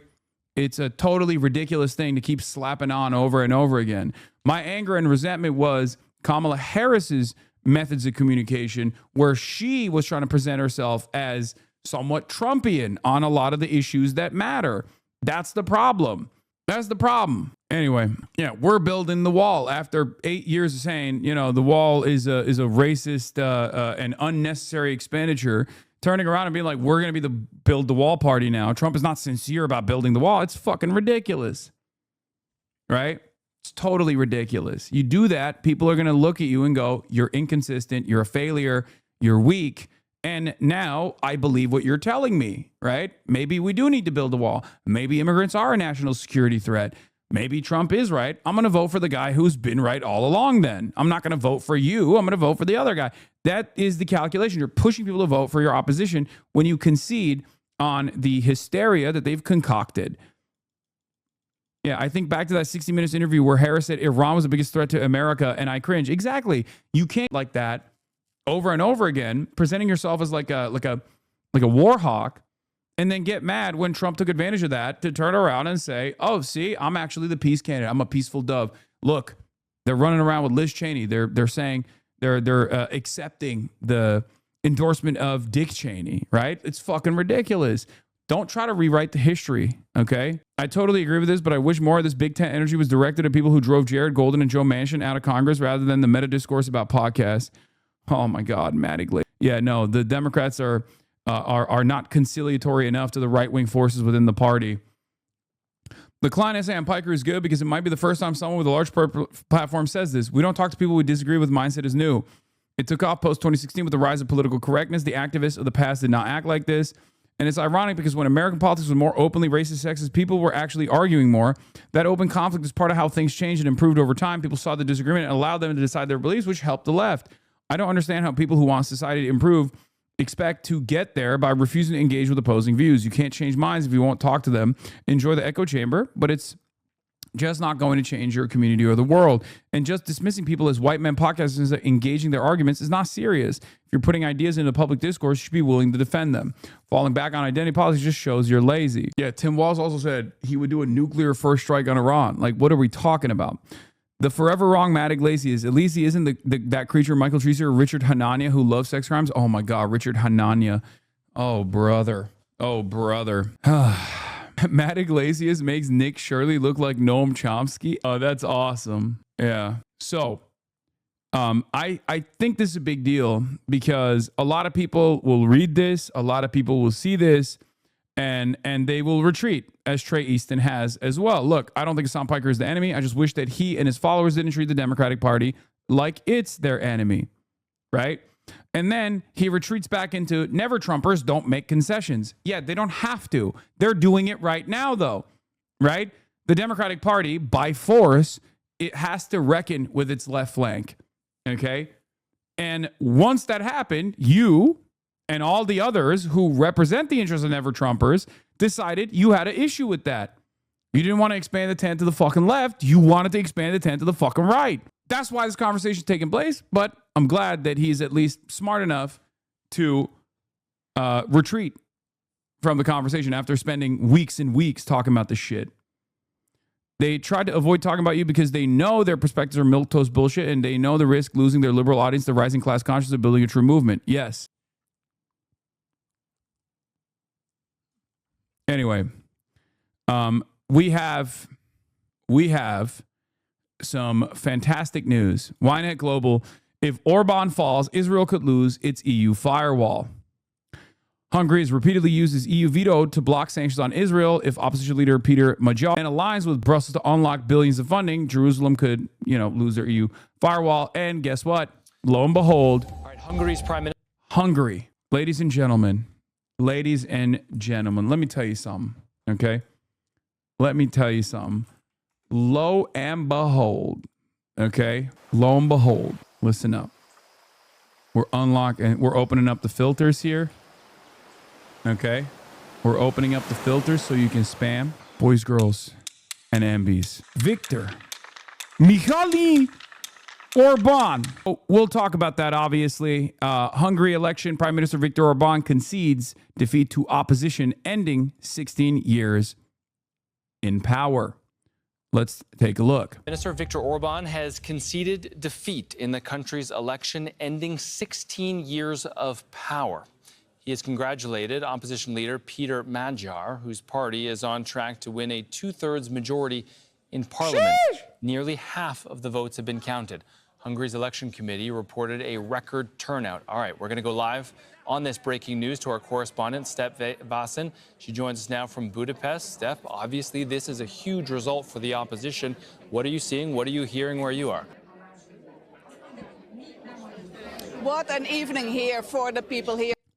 Low key, it turns out sometimes you can actually elect out of office, and that gives me a little bit of confidence about our future as well. I mean, it shouldn't take 16 years, but, it turns out sometimes, democracy could restore hope at the ballot box. Now, obviously, I have criticisms of, everyone's going to yell at me, but I have criticisms and concerns, let's say, about Peter Magyar as well. Okay. I do have concerns. Obviously, this doesn't mean that, this doesn't mean that, things are going to be very good. It's just objectively going to be better than, living under the command of Orban. In Hungary, it's all over for Viktor Orban. Then why not voice them? Because I just started covering the story. Because the most consequential aspect of this is that Viktor Orban is gone for the time being. Can I just, walk through the steps of covering the story without getting backseat production notes? After 16 years, they can barely believe it, but it's absolutely happening. It is a landslide victory for opposition leader Peter Magyar, who only worked for like 2 years to reach this unbelievable result. He has now a very comfortable 2/3 majority projected for him to win, because this is very important. A 2/3 majority in Parliament is important to change the constitution, which was so well crafted and changed by Viktor Orban in the last 16 years to get more control over the state institutions, over the democratic institutions, to control the media. So this is all that Peter Magyar can change and his party can change when he gets his seats in Parliament. And this is also very telling for populists around the world, that a populist leader who has used the propaganda machine of the state, who has silenced the media, can still be beaten. And this is something that this party and this leader, Peter Magyar, has basically managed to show. So this is also a result that will not go down well in Washington. The endorsement by US President Donald Trump didn't help Orban. The last-minute visit by J.D. Vance here to Budapest last week didn't help Orban. Netanyahu has issued his support, didn't help. The far-right leaders from Europe were all gathering here in Budapest in the last couple of weeks. Like, this guy was the beating heart of European fascism for so many years, okay?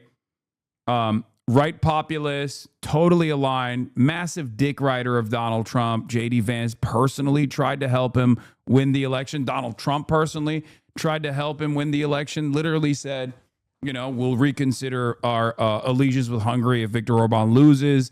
Guy constantly was going at CPAC. This is a fairly consequential defeat for international fascism, even if the candidate that won, right, Peter Magyar, is basically like a lighter version of him, and in some instances might even be more right-wing or more reactionary in terms of like immigration visas and immigration into the country. Because like Peter Magyar is also, from what I understand, I looked into his background a little bit. He is known as, like, this vote for him was a vote for a lot of people looking at his background and saying, like, this is an honest guy, right? Orban, very corrupt. People see him as a very corrupt tyrant. They saw Magyar as a force that was incorruptible. The difference, of course, also is that Magyar is not a Putin-aligned candidate and was against it, even if he is also super conservative, right? Yes, he was in Orban's party from 2002 to 2024. He is right-wing but pro-European Union, as opposed to Orban, who was right-wing but anti-European Union, despite obviously getting a lot of money from the EU as well. It all didn't help. The people here have decided something completely different. They want Brussels, something that Viktor Orban has really managed to. But yeah, I mean, here, like, all you need to look at, dude, all you need to look at is Viktor Orban's international endorsements, okay? Every light Hitlerite on the planet currently was actively petitioning to ensure, okay? It was actively petitioning to ensure that he wins. Like, straight up. So, is a real who's who of modern day Adolf Hitlers, okay? Dave Rubin? That's funny. Dave Rubin endorsed him. And Matt Schlapp, extraordinaire.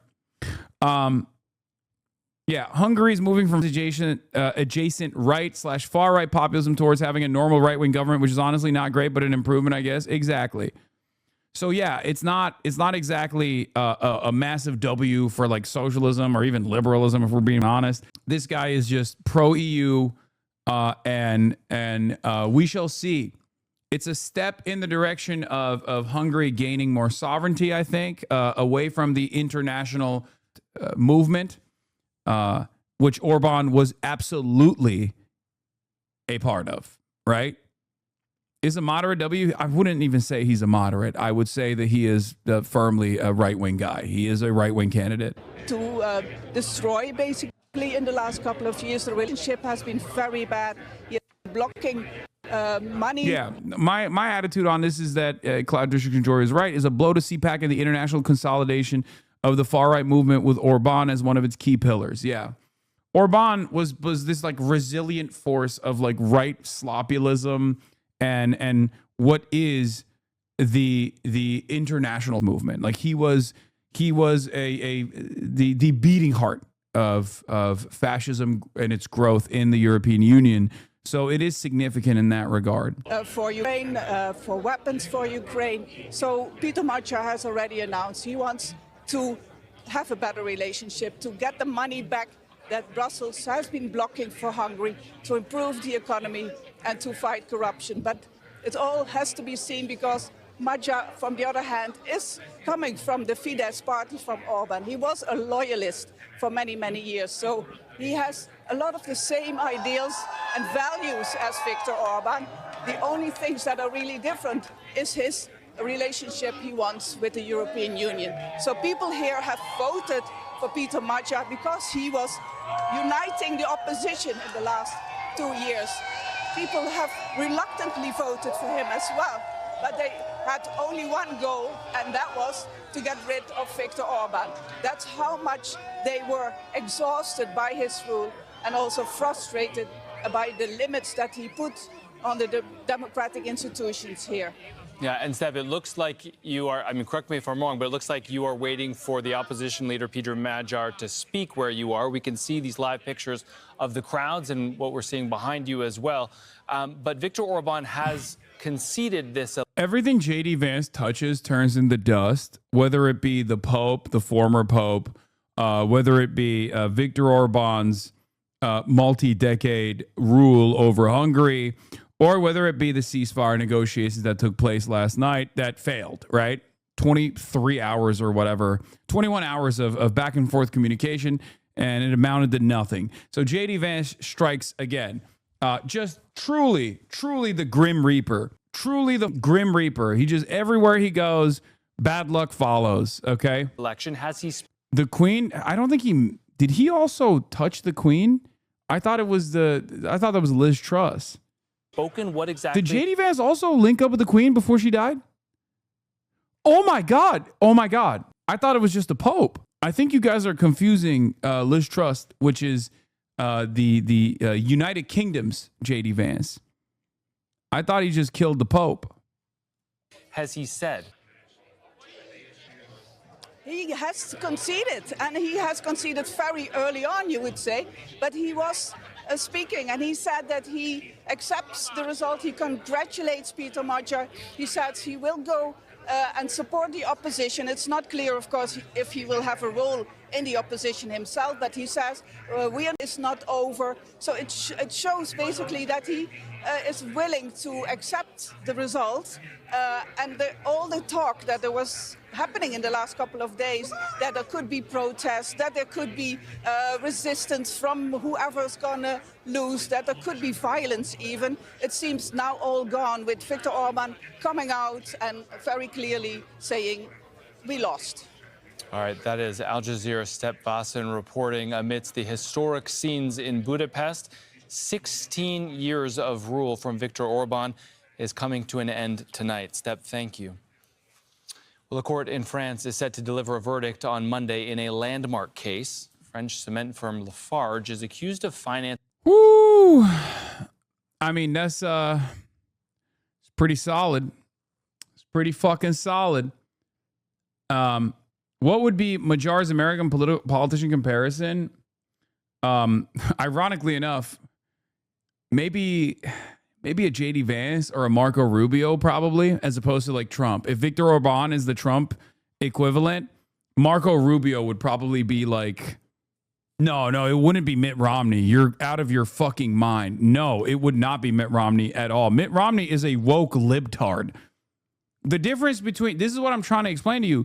The difference between Magyar and Orban is is not as like vast as you think it is. I think that's like maybe a Mike Pence. Where should JD visit next? Visits the Pope. Pope dies. Leads Iran negotiations. Talks collapse. Flies to Hungary to prop up Orban. Orban loses in a landslide.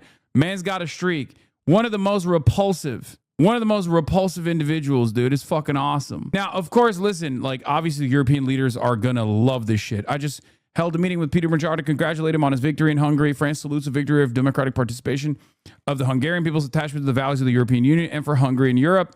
Together, let us advance a more sovereign Europe for the security of our continent, our competitiveness, and our democracy. So that's the key thing here is that Peter Magyar, in spite of being almost as right-wing as Viktor Orban, not as right-wing, not as fascist, right? Not as overtly fascist, was a vote for a candidate that was against corruption, and a vote for a candidate that was going to be pro-European Union and like leaning into the EU rather than leaning into Trump and also Vladimir Putin.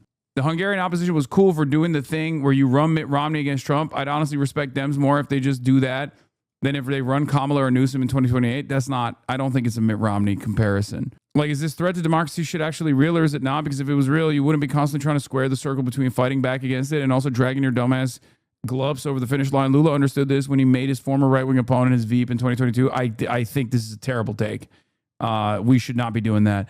But it is funny to have a guy whose name is John America.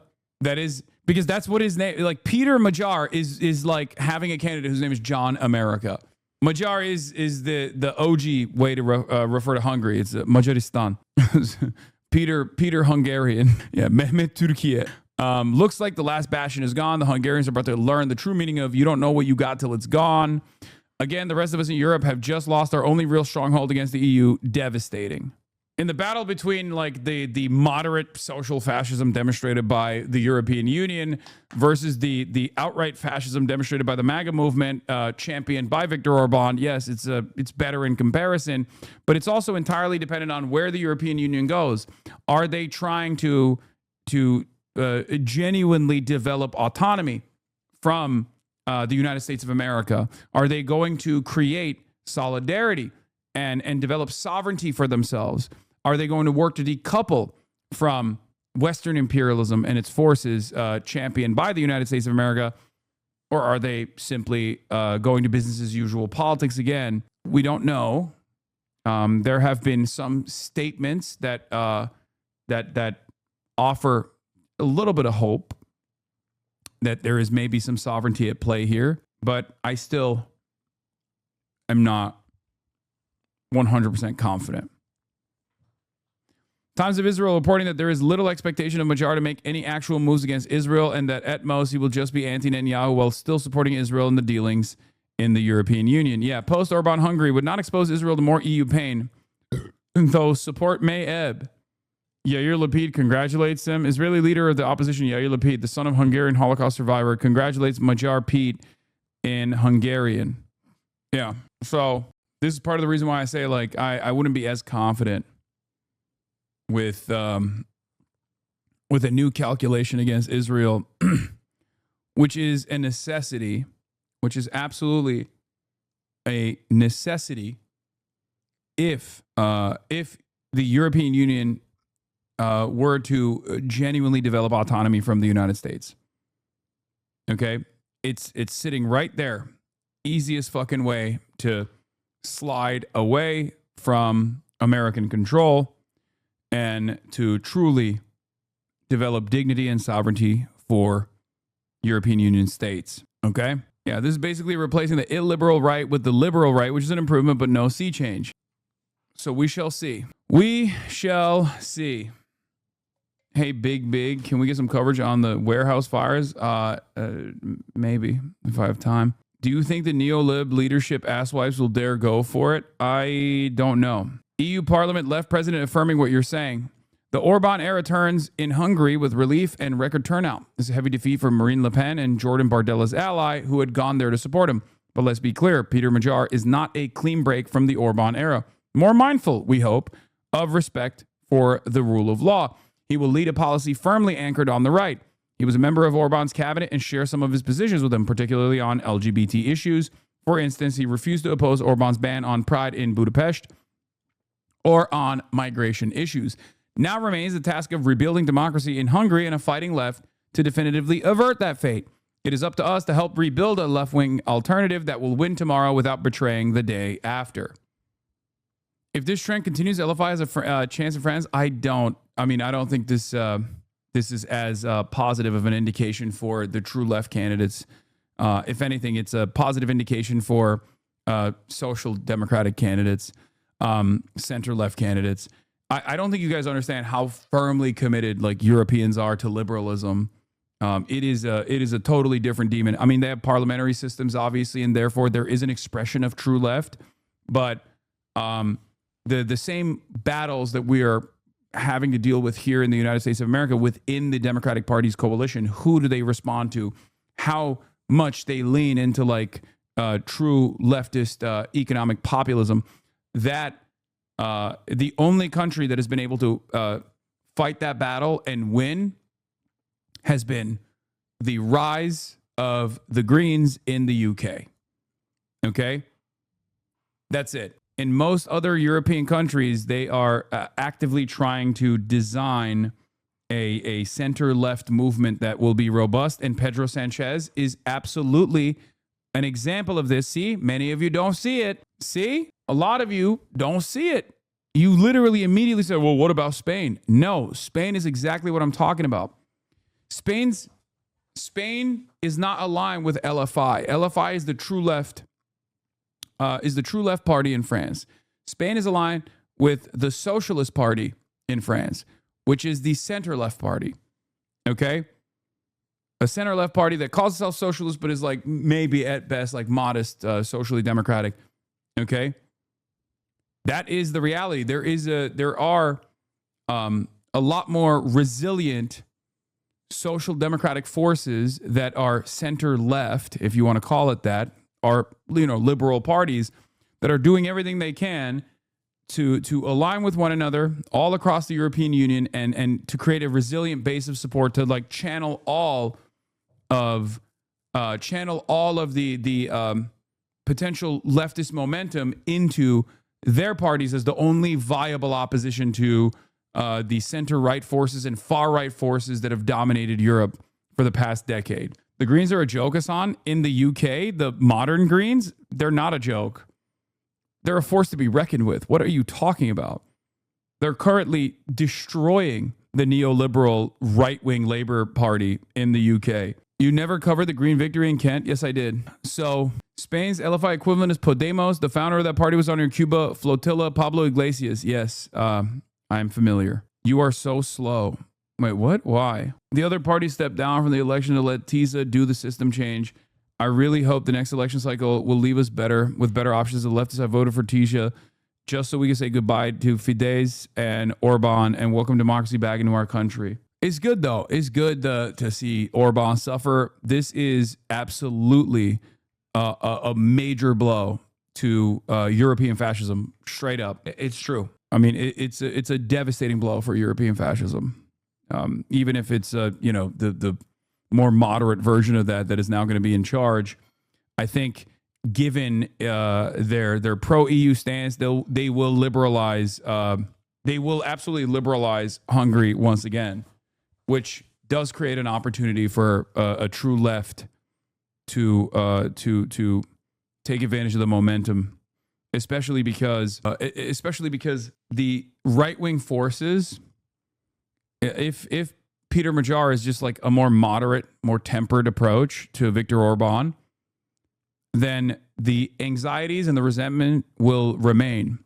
This presents an opportunity for the Hungarian left to show a true alternative, because it was just not happening under Viktor Orban at all, right? Very illiberal rulership. What is this? I'm a member of a literal socialist party, but okay, brother, keep what? What is this? What did you say that this person said this is a crazy thing to say? You didn't even say anything. Is this true? I mean, I don't know. I don't know how much. I don't know how much change will happen. I don't know how little change will happen. Podemos has almost disappeared in Spain. There's a movement called Sumar that was a coalition of left parties. Right now, there's another movement to create another coalition for the next year election. Fidesz, with multiple pedophilic scandals, tried to expose Magyar for having consensual sex with his adult girlfriend. Oh, yeah, I forgot to mention that. That was a very funny thing. So, from what I understand, Peter Magyar and like the reason why he's seen as like an anti-corruption force was because his wife, literally, his former wife, his ex-wife, was a part of the administration that actually, when they came into power, there was a pedophilia scandal, and his ex-wife was a part of the forces in the administration that actually pardoned a notorious pedophile as the justice minister. Okay? And Magyar broke up with her and was like, this is fucking bullshit. Okay? And that was a major reason why he's seen as like an honest guy. To my understanding, Magyar is seen as an honest because of how he did not defend his ex-wife during that scandal and came out strongly against it. Yeah. So that was a big deal. This also showed that he was like, not willing to cut, secret side deals, right? Which was which was of huge interest to the Hungarian population, the Hungarian voters. And then there was a FSB operation where they literally filmed him having consensual sex with his adult girlfriend. And they were threatening to leak it, right? I might be mixing up exactly what took place here, but I'm pretty sure there was like, because Viktor Orban is like Putin's guy, there was an operation to like leak his sex tape. Okay. But two things are really funny about this. One, it was adult consensual sex. That's number one. And two, the dude is kind of hot. So it didn't really work. Like Viktor Orban is a disgusting creature, both with what he believes and the way he looks. Whereas Peter Magyar is like kind of a good-looking dude in comparison, especially in comparison to Viktor Orban. So like it backfired a little bit. Yeah, probably kind of hot video too. Just divorced his wife. He's bringing his A game if he can. Yeah. So it just didn't fucking work.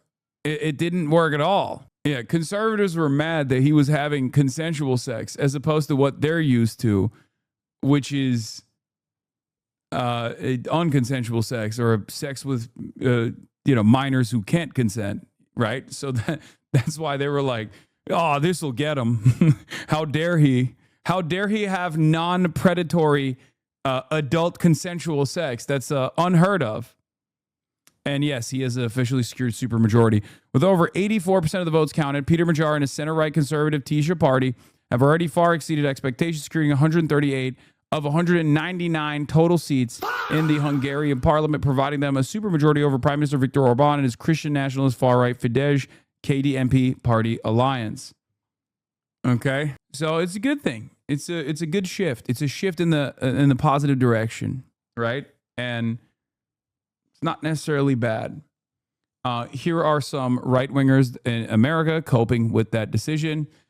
One of Magyar's main criticisms of Orban is that he let in too many migrants that will slash legal immigration, especially foreign work visas. Magyar is not the liberal that some Americans are fantasizing. Yeah, he also handled it by pretty much saying, "Yeah, I fuck Lamau." So there's that too. Yeah, I saw this. This is awesome. The bars.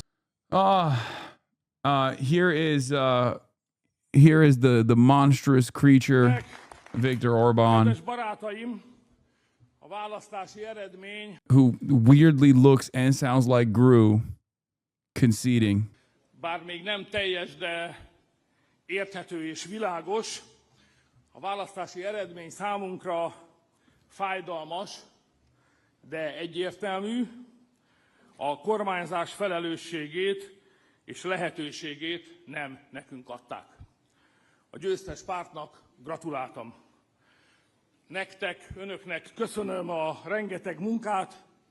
Soha ennyien és soha ennyit nem dolgoztunk egyetlen választási kampányban sem. Van is ennek látszatja, hiszen 2,5 millió szavazót sikerült összegyűjteni. More of this, please, by the way. More of J.D. Vance appearing alongside far-right figures, trying to offer support, to the international far-right fascist coalition. Please, we want more of this. I welcome it. I love it personally. I hope we get more of that. J.D. Vance, are you free in October? 2026 Israeli legislative election. The fucking kiss of death. The touch of death. Now, this is what Donald Trump did, by the way. Not only did President Trump repeatedly tout his endorsement of Viktor Orban's re-election bid and post the message below, Vice President J.D. Vance went to Hungary this past week to campaign for him. And it fucking failed because America's approvals around the globe, even in previous allied and previously aligned fascist countries, has cratered. Okay? Abso-fucking-lutely cratered. This is literally what happened in Canada. This is certainly going to play a role in upcoming elections in Europe as well. Americans trying to intervene in the elections of foreign countries, with the exception of Israel, is always going to be a burden. It will always backfire. I hope they keep that shit up. I say, J.D. Vance, please keep that shit up. My administration stands ready to use the full economic might of the United States to strengthen Hungary's economy as we have done for our great allies in the past. If Prime Minister Viktor Orban, he was just trying to bribe. He was trying to fucking meddle in the elections openly and bribe Hungary and Hungarians if they vote for Viktor Orban again. Would Trump endorsement work in Turkey? No, I don't think so. I don't think Trump and J.D. Vance endorsement work. Turks hate Americans and America. This is an example of ideology trumping, no pun intended, national interests. Orban's Hungary is more allied with Russia and China than it is with U.S. Atlantis' interests. And the Trump admin still went fully behind him, just slop for the fascism tro. Yeah, that's true. The other side of the story is that what a lot of people don't realize is Bukele in El Salvador and also Viktor Orban's Hungary were very aligned with China as well. They got tremendous Chinese investment. A lot of people talk about how El Salvador has developed, and they're oftentimes far right figures. They're like, oh, Bukele is behaving in the way that we want him to. He's a fascist. And it is true, except all of the development in El Salvador is Chinese backed, and something similar was happening with Viktor Orban in Hungary as well. It's this very weird. China doesn't give a shit, right? China does not care. If given the opportunity, Peter Major is like, oh, we should continue these investments in the country. I know for a fact that China would be perfectly fine with that, right? We know now what we need to beat Trump, an attractive young dude whose name is America. Maybe also could change his name or something. This was the day of the Canadian election, by the way. Pierre had to tell Trump to stop. President Trump, stay out of our election. The only people who will decide the future of Canada are Canadians at the ballot box. Canada will always be proud, sovereign, and independent, and we will never be the 51st state. Today, Canadians can vote for change so we can strengthen our country. Yeah, that was really funny. It was too late, though. Too little, too late. Oh, this was such a sad, but such a funny little moment. J.D. Vance tries to call Trump at a Viktor Orban rally and gets sent the voicemail. Had a special guest that asks that I give him a phone call, and we'll see. Sunyi Niufi, thank you for the 20 community gift to subs. Let's hope he actually answers. So this is going to be very Oh, God, I hope he picks up. All right. I'm sorry, the person you were trying to reach has a voicemail box that has not been set up yet. Okay. Try one more time. Bro's on DND. Bro's on DND. He got no contact. I get a good signal here. It's ringing. It's progress. I actually had a special guest that asked that I give him a phone. God, he is such a fucking charisma suck, dude. God, he's so bad. He's so fucking bad. The Hungarian TV media is very state controlled. The elections are extremely gerrymandered for the rules, and Orban's used corruption to control state institutions, but it's an electoral authoritarian regime. The opposition can win. Is just unduly very hard, similar to Turkey, for the record. Drop side on Orban's loss. Viktor Orban, Hungary's authoritarian prime minister and one of Donald Trump's most loyal global allies, conceded defeat Sunday after 16 years in power. As opposition leader Peter Magyar's center-right Tisza party took a commanding lead. With over half of precincts counted, Tisza stood at 52% to Orban's Fidesz at 38%. Orban called the result painful but clear. Turnout was the highest in Hungary's post-communist history, with nearly 78% of eligible voters casting ballots. Magyar is a former Fidesz insider who broke with Orban in 2024 over a government corruption scandal. He ran on a platform of Christian conservative politics, but without what he calls Fidesz's corruption, promising to restore EU ties, unfreeze billions of European Union funds, and bring Hungary back to Western institutional norms. On Israel, the Magyar government would likely mark a shift from Orban, who Netanyahu has called a rock. Magyar is expected to reverse Hungary's withdrawal from the ICC, which issued an arrest warrant for Netanyahu before it becomes permanent on June 2nd. Hungary has been the sole EU member blocking sanctions on violent West Bank settlers. Magyar may lift that veto. Orban repeatedly blocked EU joint statements condemning Israeli strikes, forcing the bloc's foreign policy chief to issue them in her name alone. That firewall would likely end. Magyar is expected to distance himself from Netanyahu personally while maintaining ties with Israel more broadly. So there's that element too. The worst people you know are crying today. Oh, hell yeah. RIP Hungary, you're about to be conquered by Muslims. Oh, hell yeah. I already covered the EU member from the left who released her statements on this victory and what it means for the broad left coalition in the European Union. She was very sober about her assessment of the situation. She said, this is not the major W that you think it is. And she's right. Let's get to it. Okay. We'll talk about the final offer America presented. We'll talk about the failures. Last night, right around the time when I went offline, Vice President J.D. Vance, after a 21-hour back and forth negotiation process in Islamabad, Pakistan, came out on a podium and delivered his remarks, stating that the ceasefire negotiations, or at least the first attempt of ceasefire negotiations, had failed. Behind him were Steve Witkoff and Jared Kushner. Both of them were smiling. Do with that information what you will. 21 hours, and they were smiling. Well, good morning, everybody. Cheesing. And let me say a couple of notes of appreciation. First of all, to the Prime Minister of Pakistan and to Field Marshal Munir, who were both incredible hosts. And whatever shortcomings in the negotiation, it wasn't because of the Pakistanis, who did an amazing job. And yeah, except, let's be real. Pakistan, you tried to be Turkey. You tried to be the table, and you failed. Turkey would have been the table, and Turkey would have brought diplomacy to the table. Pakistan is not the table. Turkey is. One table. We tried to help us and the Iranians bridge the gap and get to a deal. We have been at it now for 21 hours, and we've had a number of substantive discussions with the Iranians. That's the good news. The bad news is that we have not reached an agreement, and I think that's bad news for Iran much more than it's bad news for the United States of America. So we go back to the United States having not come to an agreement. We've made very clear what our red lines are, what things we're willing to accommodate them on, and what things we're not willing to accommodate them on. These are cheesing in the back, bro. They're like, yeah, we did. Why? Why, oh, why could they feel so confident, feel so elated? After 21 hours of high-stakes negotiations, why were they so stoked? I wonder why. By the way, my assessment on the situation is Donald Trump, knowing full well that the negotiations were going to fail, sent J.D. Vance because he wants to J.D. Vance. Marco Rubio, on the other hand, is straight up a demon.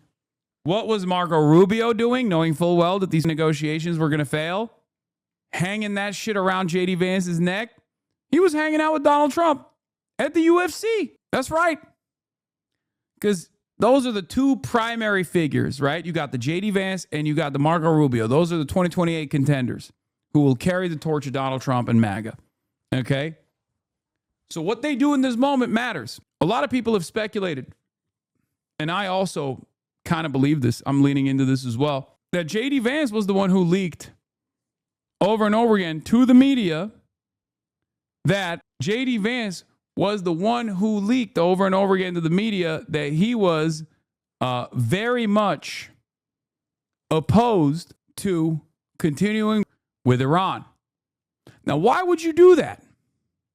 Why would you do that? Well, you do that because you know this is unpopular and it will be reflected on very poorly, especially depending on which way it goes.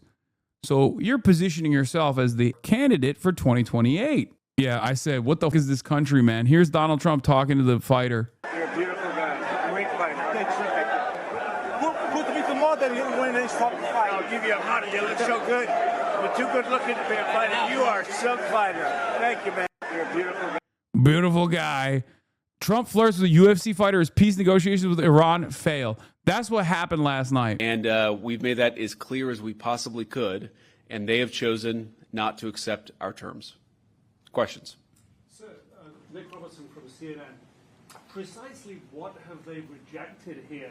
Can you help us understand it a little bit? Well, I won't go into all the details because I don't want to negotiate in public after we've negotiated for 21 hours in private. But the simple fact is that we need to see an affirmative commitment that they will not seek a weapon and they will not seek the tools that would enable them to quickly achieve a weapon. That is the core goal of the President of the United States, and that's what we've tried to achieve through these negotiations. Again, their program, such as it is, the enrichment facilities that they've been destroyed. But the simple question is, do we see a fundamental commitment of will for the Iranians not to develop a weapon, not just now, not just 2 years from now, but for the long term? We haven't seen that yet. We hope that we will. Jen. Was there a framework on anything? And also, did the Iranian frozen assets come up, and did you reach any conclusions on those frozen assets? We talked about all those issues, Jen, and we talked about a number of issues beyond that. And so certainly those things came up. But again, we just could not get to a situation where the Iranians were willing to accept our terms. I think that we were quite flexible. We were quite accommodating. The president told us, you need to come here in good faith and make your best effort to get a deal. We did that. And unfortunately, we weren't able to make any headway. Preston. Mr. Vice President, how often did you communicate with President Trump throughout the negotiations? There were reports that there were multiple rounds where there were breaks in between negotiations. How often did you communicate with the president throughout those rounds, and what was he saying as you were going through these negotiations that you said fell short? Yeah, obviously we were talking to the president consistently. I don't know how many times we talked to him, a half dozen times, a dozen times over the past 21 hours. We obviously also talked to Admiral Cooper, to Pete, to Marco, to the entire national security team. We talked to Scott Bessent a number of times. So look, we were constantly in communication with the team because we were negotiating in good faith. And we leave here with a very simple proposal, a method of understanding that is our final and best offer. We'll see if the Iranians accept it. Thank you. Mr. Vice President, where does this lead to Strait of Hormuz? Did you going back to Prime Minister Netanyahu at all today? What about the Strait of Hormuz? Did they give you any indication of this? Yeah, we know what about the Strait of Hormuz. U.S. blockade the ship. U.S. to blockade ships entering or exiting Iranian ports. Okay. America has decided they're going to add a secondary blockade to the Iranian one, which is nutty. Yeah, there it is from Chinese social media. Iran toll, U.S. toll. Okay. Yeah, break an enemy blockade by blockading their blockade. Don Zhu. You can't get outsmarted if you don't think. Never let him know your next move. And the best possible way to never let your enemy know your next move is if you personally don't know your own next move. Okay? That's the Don Zhu method. That's JD Pondom, baby. All right. We'll get into the long, what is it, a QR code on the door? What the is this? All right, anyway. Here. America's vice president left here with no breakthrough to show for his efforts after marathon talks. Fucking loser, but this is, oh God, he's such a loser. It's awesome. Lasting almost 24 hours, he appeared early morning looking deflated and calling it a day. The bad news is that we have not reached an agreement, and I think that's bad news for Iran much more than it's bad news for the United States of America. It was, he said, the issue where things came unstuck. We need to see an affirmative commitment that they will not seek a weapon, and they will not seek the tools that would enable them to quickly achieve a weapon. That is the core goal of the President of the United States, and that's what we've tried to achieve through these negotiations. The news from Islamabad prompted a furious reaction back in Washington and a threat from President Trump to escalate this yet further, with the US naval blockade of the Strait of Hormuz, which is already shut by Iran. It raises the spectre of markets plunging when they open tomorrow and clashes at sea. Talks here were historic and serious, the highest level face-to-face US negotiations with Iran since its revolution in the 70s. The Iranians were sounding more conciliatory than the Americans, saying some progress had been made. On some issues, we actually reached mutual understanding, but there was a gap over 2 or 3 important issues, and ultimately the talks didn't result in an agreement. Pakistani mediators say the diplomacy is not over yet. We hope that the two sides continue with the positive spirit to achieve durable peace and prosperity for the entire region and beyond. It is imperative that the parties continue to uphold their commitment to ceasefire. There's now a frantic effort by many other nations to help put the diplomacy back on track. There is so much at stake. A resumption in hostilities is now more than possible, but for the Americans, the challenge is that the use of force has failed to solve the Iran problem, its issue, and its control now, the Strait of Hormuz, in 6 weeks of. So why should it now? Talks here may have foundered, but clearly made some progress. There is a chance of building on that, but not on yet more escalation, this time at sea. Dominic Waghorn, Sky News, Islamabad. I love this shit. Good to have you. Oh, it's so loud. Okay, I love this shit, okay? Why do I love this shit? Because what's the main reason why Iran's toll system is a major burden from an American perspective? Obviously, number one, it shows that Iran actually has a full military dominance over this choke point, the strategic choke point that's very important for 20% of all the world's energy supply to flow through, right? Impeding on that in any way, shape, or form, or exercising control over that directly contradicts why America is supposed to be the hegemon, right? That's one. But the other reason is because that strategic choke point being controlled by Iran and stopping most of the tankers that would normally transit through freely is destroying the global energy markets and is going to lead to unprecedented shortages and also inflation. As I've said already, oil and gas is a global commodity that everyone needs, and there is inelastic demand. So therefore, if one place doesn't have oil, then it impacts the global market prices across the board. So for Donald Trump to turn around and decide, oh, you're doing a blockade? Well, guess what? We're doing a blockade on top of your blockade is only going to make the crisis worse. Because if Iran is saying, oh, we'll let all the ships go through as long as they pay us a toll, and then America turns around and says, nah, we're fucking blocking them, it's incredible. It is unbelievably stupid. It's an unbelievably stupid thing for him to do. It's hilarious as well. It's a very funny move, a very dumb move, but also a very funny move. Respect to Donald Trump. Really. Indeed, Trump's Hormuz play is a classic jiu-jitsu move. If the strait gets blocked, America will be the one doing the blocking, not the RGC. Oh, God, these guys are so fucking stupid. They're so stupid. Look at the conservatives. The blockade always made more sense than seizing Karg Island. It stops Iran's exports, its revenues. It's a counterpoint to their closing of the straits. They may attack Gulf oil facilities, but it puts greater pressure on Iran, also puts great pressure on China to pressure Iran. Conservatives last week, Trump is doing an amazing job opening the Strait of Hormuz. Conservatives this week, Trump is doing an amazing job blockading the Strait of Hormuz. Amazing. Okay? Fucking amazing. Trump announcing that he's going to beat Iran at his own game by blocking the Hormuz even harder. May Allah awaken the people and help them to see the evil doings of Israel and the United States. Who could forget the classic jiu-jitsu move? When your opponent is beating your ass, you start punching yourself in the face instead, and you go, ha ha, I wanted my ass beat to begin with, sir. That's what this is. Classic jiu-jitsu move, okay? That's what happens when you're engaging in hand-to-hand combat and you're doing jujitsu, okay, and your opponent is choking you, so you go, well, I'm holding my breath. I'm holding my breath myself. Ha ha. 12D chess. Never let them know your next move, baby. Ah, you didn't choke me. I choked myself. Joke's on you. I think he's joining the other team. That's JD Pondon, baby. Put some respect on his name. Put some respect on it, okay? You can't fire me. I quit. That's always the last desperate attempt by Donald Trump. Whenever things are going south, he goes, ha, I fucked it myself. Okay, joke's on you. I wanted the situation to be worse. Now, obviously, there are some negative consequences here, right? And there will be some limitations to what Trump can and can't do. We shall see if he actually follows through on this, because almost the entirety of Iranian tankers are being shipped to China.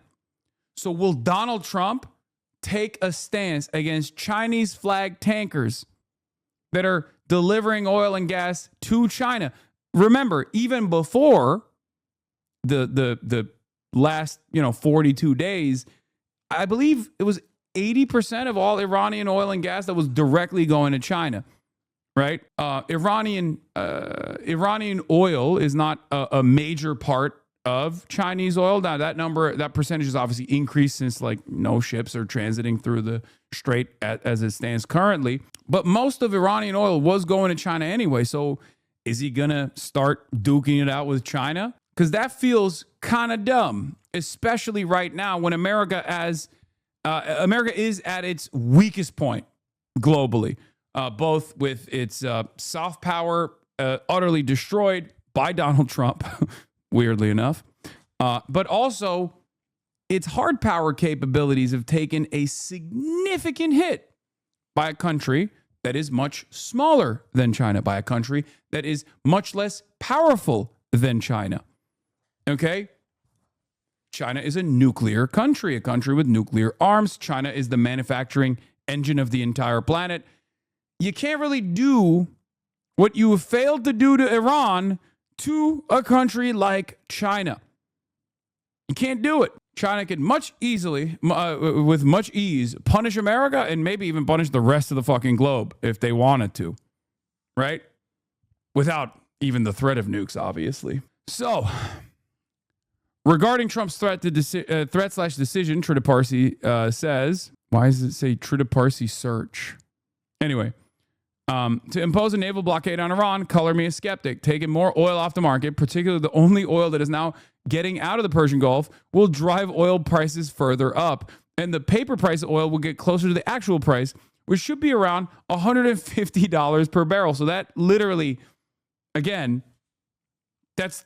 you can't do that. The whole reason why you wanted to open the Strait of Hormuz was because of what's going on in the oil markets. Okay, so that's incredible move by JD Pondon. Brilliant, sir. He is truly the real revolutionary, the real green energy champion that this world needed. Okay, many of you don't understand. He doesn't think in decades. He thinks in generations. He thinks in centuries. The Trumpian mind cannot be comprehended. Okay, he is Mr. Eco-terrorism. It turns out some of y'all have only watched movies about how to blow up a pipeline. Trump is quite literally doing that, okay? So who's the real woker now, bitch? Donald Trump is forcibly creating an environment for that renewable energy transition for every country. Respect. Put some fucking respect on his name. He is the GOAT, okay? Don Zhu. So, a dramatic increase in inflation in the U.S. will ensue. Avoiding this is precisely why Trump was stuck in a position where he had no escalatory options out of this conflict before the ceasefire. He still doesn't.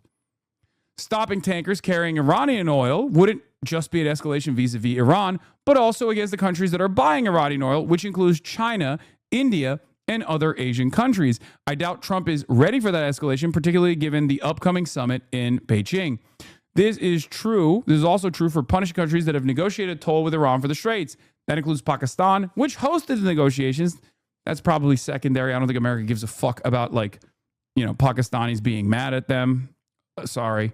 No disrespect. I know I come across a little jealous because Pakistan was the table, okay, as opposed to Turkey, which is the normal position, right? But that's not, I'm just being serious about it. I think America is very selfish and also doesn't care about, Pakistan's interests at all. Number 4, the naval blockade escalation will make the closing of the Red Sea more likely by the Houthis. That would take another 12% of global oil flow off the market. We would now be looking at oil at around $200 per barrel. There are 9 or so days left of the ceasefire. Since neither side has explicitly stated talks won't resume or that the ceasefire is dead and over with, all these moves should be treated as tactics and threats within negotiations. It wouldn't be surprising if these threats are walked back soon, perhaps before markets open on Monday and a new round is announced. However, there is time for brinksmanship and there is time for serious negotiations. Ghalibaf also had a fucking line on this too, but we'll get to that in a second. If the U.S. truly was insisting on zero enrichment in Islamabad, which was not Trump's red line at first, but rather Israel's, then the next talks will be rendered a failure, just as the talks in May 2025 were killed by Trump shifting to the Israeli red line. Still, that necessarily will lead to a return to war. A more likely scenario is a new non-negotiated status quo in which Tehran retains control over the Straits, but doesn't get any sanctions relief while the U.S. pulls out of the war, and the question becomes whether Israel will continue the war on its own. This is a likely scenario. Okay? Which, of course, in the interim, will allow Iran to gear up with the latest and greatest Chinese technology as well, from manpads to, anti-air defense systems and the like, and therefore will present a much more competent force that is capable of defending its own territory from aerial bombardment campaigns that Israel could conduct without American help. Not really sure how much Israel will be able to defend itself. Don't really see that happening, even though Israel is crazy like that. Okay? China is not sending any air defense to Iran. Well, we'll see. We'll see. I know that the Bloomberg report is questionable, but we'll see about that. You never know. You never know. Esfandiar, this guy's really good. The only explanation I can come up with for Trump's blockade of the Strait of Hormuz is that he desperately wants the U.S. to be cut in on the future toll revenue. A few things to consider. By definition, a blockade does not reopen the strait. Iran had already blockaded itself by closing the strait to most vessels in the first place. The oil exports Iran was sustaining do not create significant revenues because of U.S. sanctions. If revenues were the issue, Trump would have canceled General License U ahead of the April 16th deadline and issued new sanctions targeting Iran's Chinese customers. Arguably, the blockade announcement puts more pressure on the Gulf states than it does on Iran. No Gulf country had called for a blockade, and I suspect the announcement came as a complete surprise. The terms that Trump will insist upon to end his blockade and the terms that Iran will insist upon to reopen the strait may be similar. Now, two countries are trying to demonstrate their control over the strait, leaving the GCC and Iraq in a compromised position. Here is... the chairman of the Israeli Parliament National Security Committee and a member of Netanyahu's coalition. Well, I guess he deleted his statement, so we don't know.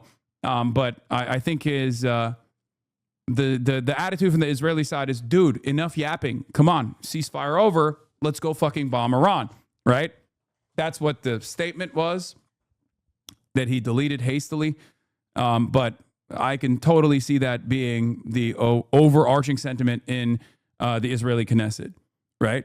Because they did not want the ceasefire to take place. They tried to spoil it by doing a heinous act of terror against Lebanon, killing 300 Lebanese civilians in a matter of 10 minutes.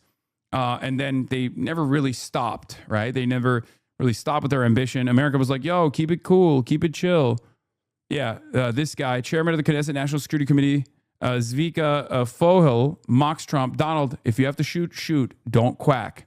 And then post a duck. Trump called in to Bartiromo on Fox. Oh, hell yeah.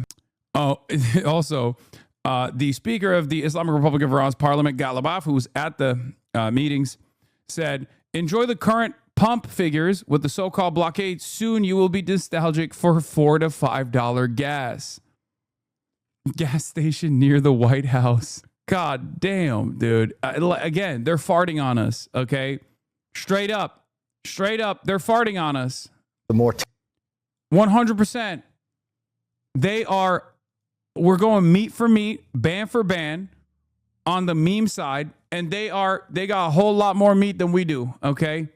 Their meat goes a long way in comparison to our meat. They got all the Kubidae.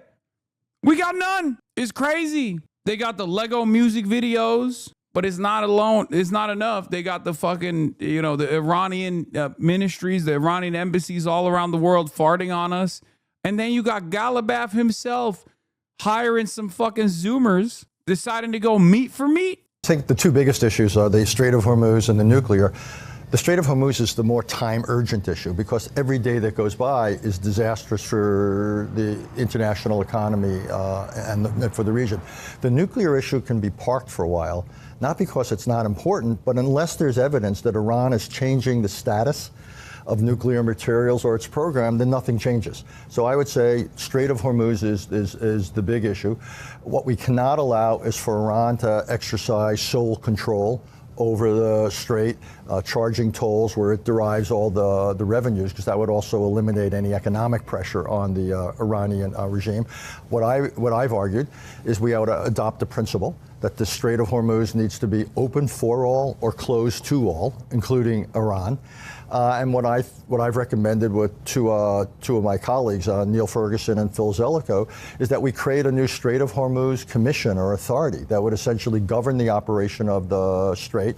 Perhaps you could have a fee charge, but then it would be distributed, not just to Iran, but to the other, half dozen or so local countries.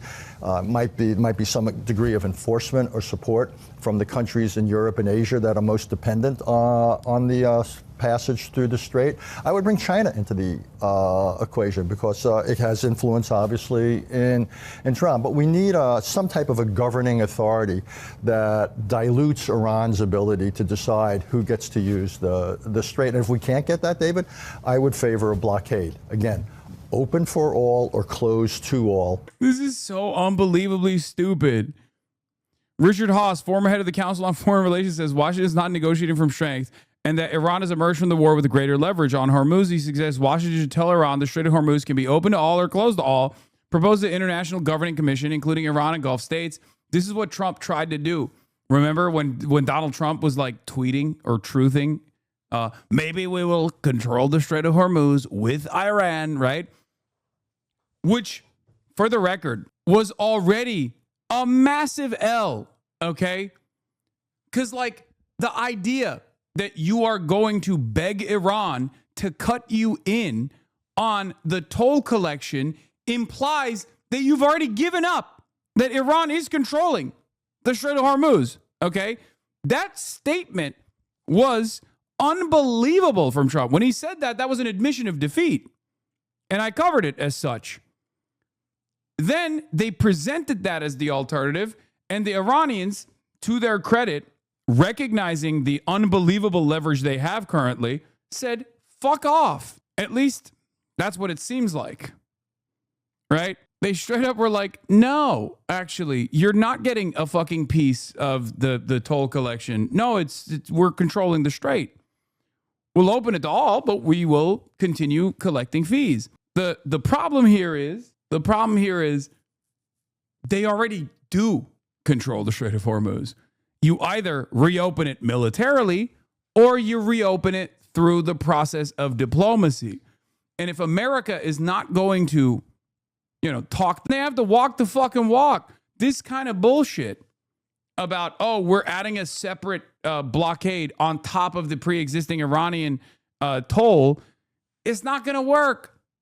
Not only are you actually positioning your naval assets, for the record, closer to Iranian missiles, right? Because there's that element as well. Like now you're what? You're repositioning your naval assets within striking distance of Iran? Okay, good luck. That's number one. And number two, what are you going to do? Fight against China? It's an unbelievably stupid fucking move. And last but not least, you don't get to actually enforce any control over the actual Iranian choke point. And on top of that, oil prices fucking skyrocket, which was the reason why you wanted to reopen the Strait of Hormuz anyway. Yeah, just 2 days ago, Trump said that the Iranians were begging to make a deal and that Iran had no military capabilities to let left. Yet Iran is choosing not to make a deal and explicitly choosing to go back to war. Not really the move of someone desperate and without military. What this shows me is America wants a deal. Iran is fine with continuing the war, and Israel definitely doesn't want a deal. So if America wants a deal and Israel doesn't want a deal, and you don't get a fucking deal, what does that tell you? That Israel is straight up controlling the entire conversation here on the American side. That's it. That's it. It is undeniable that we are placing Israel's idiotic goals ahead of our own, ahead of the rest of the world's interests. Do you think the rest of the world gives a fuck if Iran collects a toll? Probably not. I mean, I'm sure they don't like it. $2 million in additional funds given directly to Iran. But it is the most manageable way out of this. Instead of trying to get America to pay reparations, you get the entire world to pay reparations to Iran for America's fucking spectacular quagmire. Headline in the IRGC-affiliated Fars news agency, Trump joins Team Iran. I've legitimately never heard of a more insane, designed to backfire policy under this administration maybe ever. Not only attempting to blockade Iranian ships, but any ships that goes to the Strait of Hormuz by paying the toll. I do not foresee this. He said that it starts. CENTCOM says tomorrow at 10 a.m. Eastern is when the blockade starts. I think Trump goes back on this right before market open, maybe. Like, I just can't see this. I just do not see how this continues. I can't. Maybe I'm wrong. Maybe Trump is that guy because he is fucking nutty. But all signs point to him, pulling out of that. This genuinely feels you're wrong, think like a stupid. I mean, I am thinking like a stupid. I'm trying to think like a stupid, but this is just like, there's levels to this stupid shit, okay? There's levels to this stupid shit. Him saying he's going to do this blockade is already stupid shit. Him actually enforcing the blockade, well, that's stupid beyond comprehension. Like, that is a new level of stupid that has been unlocked. Iran Speaker Mohammad Bagher Ghalibaf responds to Trump, if you fight, we fight. And if you come with reason, we will deal with reason. We will not succumb to any threat. Let them test our will once again so we can give them an even greater lesson. Once again, I feel like these guys don't understand that the people that they're talking to there, Ghalibaf and the legal counsel representative and Arakshi, are the ones that want to fucking negotiate. Most of the people who actually control the levers of power in Iran currently are not those people, okay? They want to keep going. They, understandably, don't feel as though they've dealt a significant enough blow to both Israel and the global markets. They want to keep blowing shit up, okay? You got the 25-year-old Hormuzers sitting around in this mosaic system in a fucking bunker for the past 40 days, lobbing Shahed drones nonstop, thinking, all right, give me the fucking go ahead. I'm going to hit that button again. Okay? Clearly, they're like, I'm going to Hormuz. I'm going to fucking Hormuz. I will die if I don't Hormuz right now. Okay? That's it. They are clearly invested in continuing until there is sufficient military deterrence that has been established. Iran and Thailand, the Thailand embassy says, the new move from Trump against our country is so comical that we don't even have a meme for it. So Trump is helping Iran now? Yes. All right. Let's get back to, the U.S. foreign policy establishment supports Trump collapsing the global economy. Strategic defeat has made the U.S. ruling classes insane. They'll drag us down with them rather than have their beloved empire take the L. Okay, Trump is now a vessel for the foreign policy blob that he ran against. Dennis Ross, former negotiator, says the blockade always made more sense than seizing Karg Island. It stops Iran's exports. Like, they literally went from Trump is going to reopen the blockade, reopen the Strait of Hormuz. He's going to do it with our military might. We got our hardest dicked Marines coming in.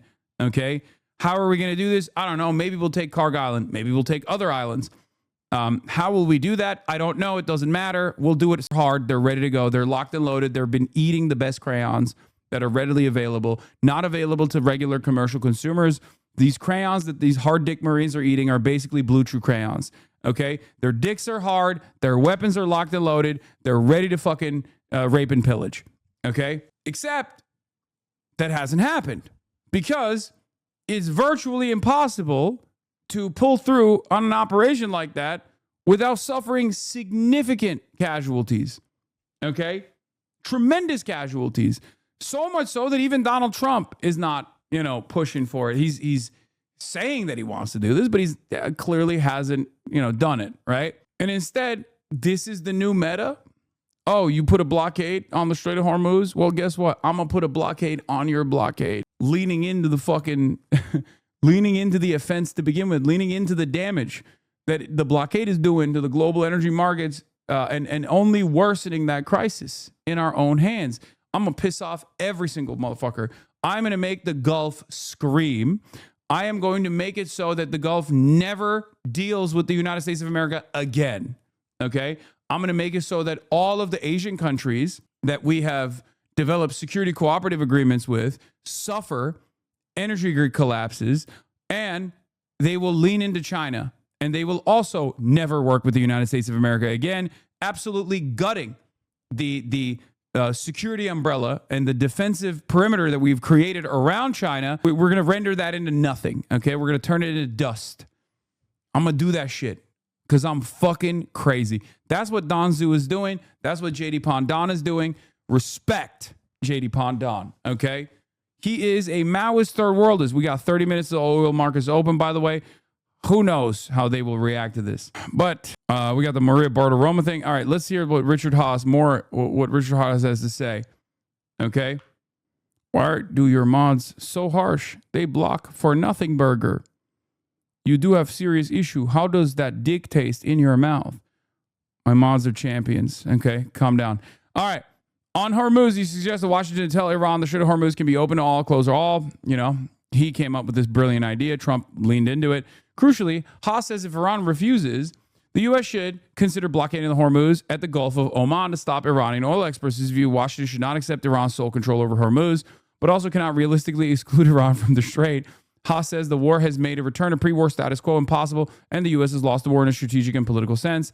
Separately, he calls on Trump to pressure Israel to stop what he describes as a discretionary war in Lebanon. Knock it off. He suggests Trump tell Netanyahu. Trump, of course, is only listening to the first part of this conversation and deciding to lean into that, and not the second part of the conversation that requires him to literally tell Israel to knock it off. Most dependent on the passage through the strait. I would bring China into the equation because it has influence, obviously, in Iran. But we need some type of a governing authority that dilutes Iran's ability to decide who gets to use the strait. And if we can't get that, David, I would favor a blockade. Again, open for all or closed to all. Brilliant. Including Iran, and a blockade option in the Gulf of Oman. Even if you get to a governing authority that we all agree to, it sounds like Iran's going to have a say. They're going to have a seat at the table. 100%. It's not clear they had that before. Is that really a step backward? Because it used to be an international waterway. You're right. And there's no return, though, to the status quo ante. I think Iran has discovered that it has more leverage than it ever quite realized before. I don't think we can walk this back.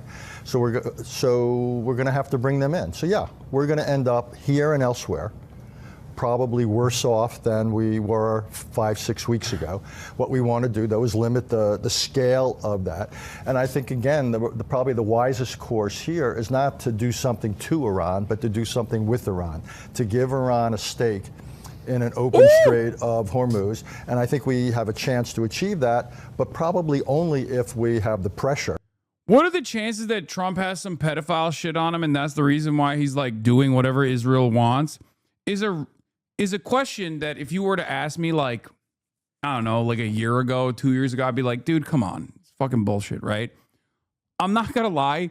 At this point, it is so unsustainable and so transparently idiotic what Trump is doing at the behest of Israel, like so clearly that I'm no longer gonna fucking sit here and act like that's not a concern, okay? I don't know what the fuck is going on. This goes far beyond boomer philosemitism, far beyond like loyalty, ideological loyalty to Zionism. It is, it's obviously completely outside of the realm of like American foreign policy and its interests, like converging or diverging with Israel's.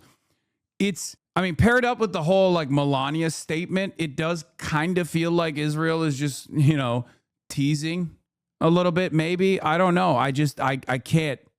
It is truly, truly insane what Trump is doing right now. It doesn't make any sense. Like, what Trump should be doing right now is a strategic retreat away from the region, lean into whatever Iran's demands are, right? And then saying, look, we fucked up. Like, we definitely fucked up. We took an L. It's fine. You know, we're going to gracefully exit this area and we're going to double down on our ambitions in our own backyard, right? Like that kind of thing, the Don Road doctrine. Like, look how easy it was with Venezuela. Because this is like, this doesn't make any fucking sense. This is so crazy. This is so much worse than Vietnam. Like, as far as like how big of a defeat this is, how public of a defeat this is, what kind of impact this has had globally, because Vietnam was in Vietnam, right? And Cambodia, Laos, but overall it was like over there it didn't have this kind of major impact on the rest of the globe. Okay? This is such a different and way more public defeat than I don't think many Americans fathom. Like, I think a lot of Americans are just sleepwalking through this process, as they always do. They're totally fucking oblivious to exactly what has taken place in the last 40 plus days. You obviously in this community have seen it. You've heard my commentary on it. You have experienced it in real time. But most Americans, like if you talk to your coworkers, I feel like they probably don't fully grasp how bad things are. Okay. Yeah, I don't think Americans understand how much of a crisis this is around the world. They're crying about gas prices. Meanwhile, the rest of the world has like 1 to 2 months max. Yeah, I don't like, I think Americans look at this and go, oh man, we're taking a big fat L at the gas pumps, right? Taking a big fat L at the gas pumps. This sucks. But you know, at the end of the day, we're fighting terrorists or whatever, right? Like, I think the average American's assessment is like, I don't know, they're fucking brown people. They're scary. They say death to America. Trump is fucking them up. And maybe we're not like, you know, maybe we haven't achieved our like victory condition, but like my gas prices are bad. I don't want him to do this. And now I'm increasingly believing that, he's doing this just for Benjamin Netanyahu, just for Israel. I think that's like the median voter's attitude on this issue. What is actually taking place, however, is a spectacular blow to what has made America the global hegemon, right? Without the American Navy, without free commerce and free trade taking place on all seas across the board, guaranteed by the American naval assets, America's hegemonic status is called into question. That's number one. Number two, petrodollar is taking a major hit here, which has played a formative role in when tied with the naval assets and forcibly opening all the seas. Is the reason why the dollar is the global reserve currency, which has given America tremendous benefits, right? We can dominate our enemies when we see fit. We can design tremendous sanctions and cripple entire markets, cripple entire countries like we've done so to Iran, many others. All of that goes away. When all of that goes away, what does America have? It's just a fucking belligerent country with a bunch of nukes, with 800 military bases that look a lot like 800 separate military incursions, okay? This is something that I have talked about quite a bit when America was deciding to move away from soft power and going only in the direction of hard power, but I never thought that it would be this bad. I didn't realize that like defense contractor bloat and American power projection, force projection capabilities would be this diminished in comparison to a country that we've been able to destroy economically. I don't think Americans understand what that world looks like. I don't think they recognize that. I don't even think most Americans understand that we're losing and getting our ass beat in the Strait of Hormuz by a country that we've designed as an enemy for no fucking reason, right? We're in it. We don't recognize it. Most people don't. It will get so much worse.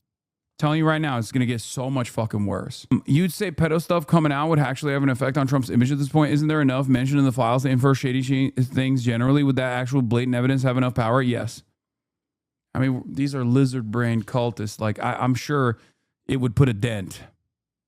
I'm sure that it would put a dent in the confidence that people have in Trump, right? Like, it depends on what the pedo stuff is, right? I mean, it wouldn't significantly deteriorate his base of support. Unless it's gay, maybe, and with Bill Clinton, like I said before, if it's something that like his fans can perceive themselves of doing as well, if it's like a 14-year-old or whatever, they could probably justify it because they'd be like, oh, I'm kind of weird around my daughter's friends too, you know, like that attitude. But if it's like, you know, if it's like babies or if it's like, you know, him sucking Bill Clinton's dick or something, then it's over because no Republican can foresee themselves or can put themselves in the shoes of Donald Trump doing something like that, right? Yeah, Megyn Kelly-ass mindset. They already did that. Megyn Kelly literally defended Trump potentially predating on like 14-year-olds, the 16-year-olds. Like it's gross. It's disgusting. These people are monsters.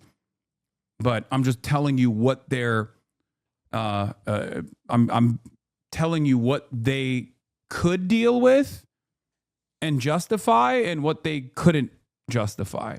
Anyway, in intensive talks at the highest level in 47 years, Iran engaged with the U.S. in good faith to end war. But when just inches away from Islamabad MOU, we encountered maximalism, shifting goalposts, and blockade.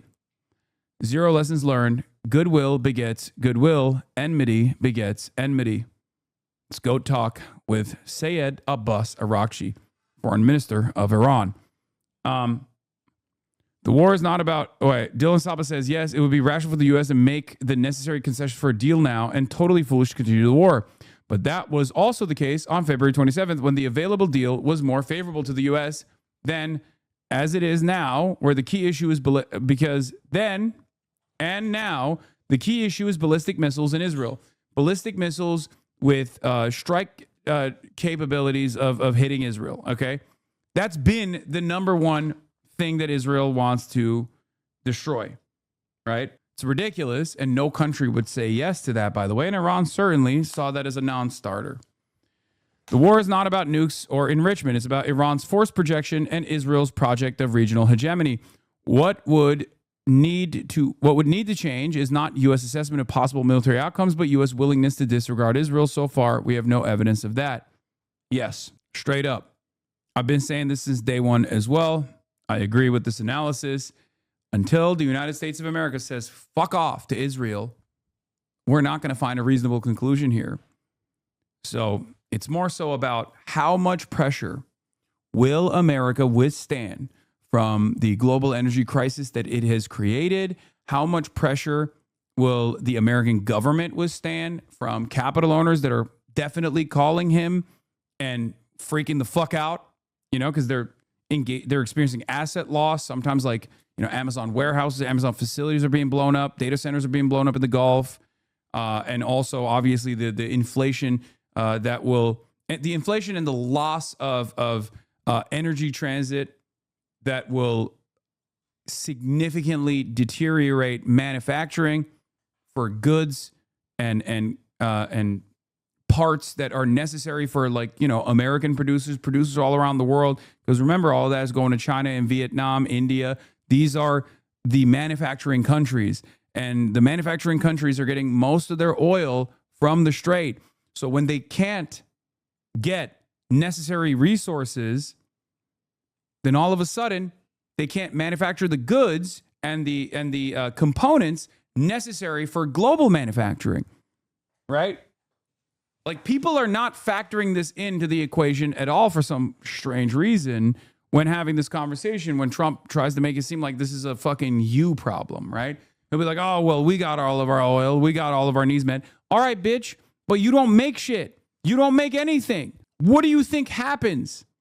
What do you think happens when, sure, you got your oil needs met, you got your gas needs met, but you don't have any of the fucking components necessary for American production, necessary for the goods that are coming into the United States of America. What happens when there are shortages? It's not true. It's not even true. We get like 20% from there. Yeah, I mean, we also still get, yes, it's a global commodity, and it all obviously impacts. Even though we're an exporter, we still get some oil from the Strait, if I'm not mistaken. But it doesn't matter. That's like, you can make up for that with overproduction, okay? You can even make, in the short term, more money for American oil refineries that will now kick into high gear the thick Venezuelan crude, thick crude from Venezuela, right? And that's probably what's happening right now. Donald Trump has talked about it, as a matter of fact. Oh, all these empty oil tankers are transiting. They're coming to the United States of America. Now we're going to be the sole oil exporter. What did I explain to you, though? What did I tell you? Yes, America has light from fracking, but now it has thick crude from Venezuela. But listen, what I told you was we do not have the refinement capacity, even with the Venezuelan thick crude coming to U.S. refineries. We currently, as it stands, do not have the refinement capacity to keep up with 20% of the entire oil supply coming from the Strait. Okay? We don't have it, and we will not have it. There is no way that we will be able to make up for the loss that the rest of the world has incurred. A loss that they don't even need to experience. A loss that we brought about to the global energy markets. Okay?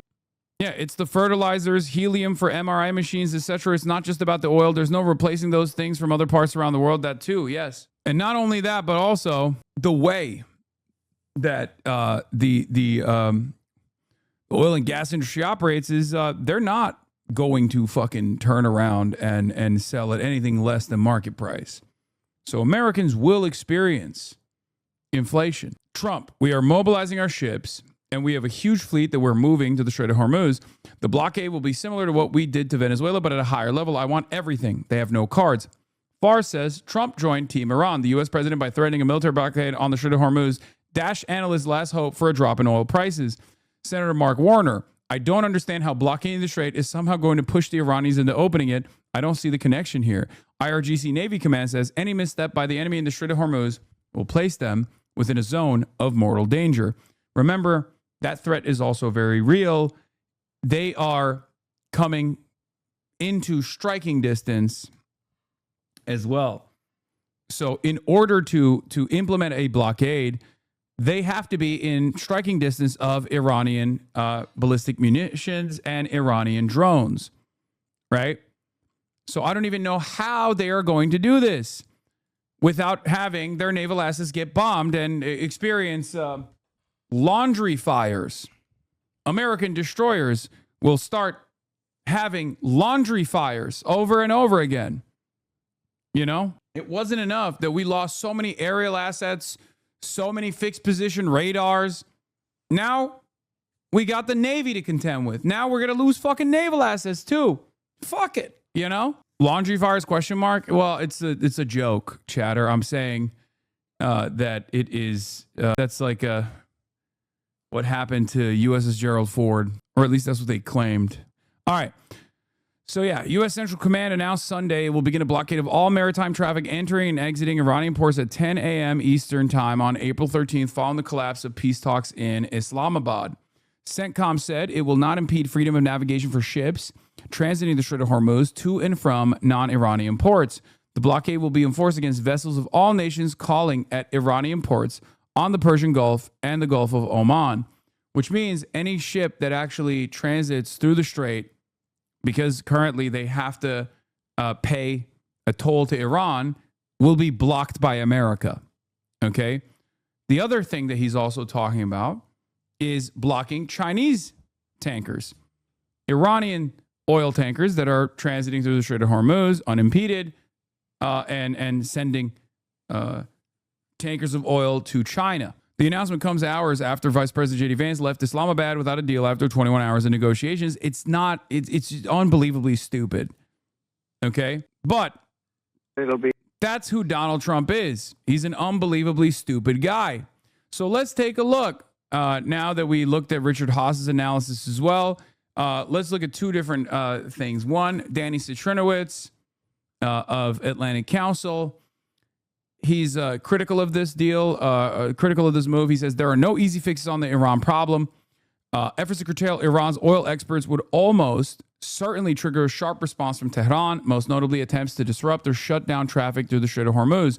Such a move would send global oil prices soaring with immediate and far-reaching consequences for the international economy.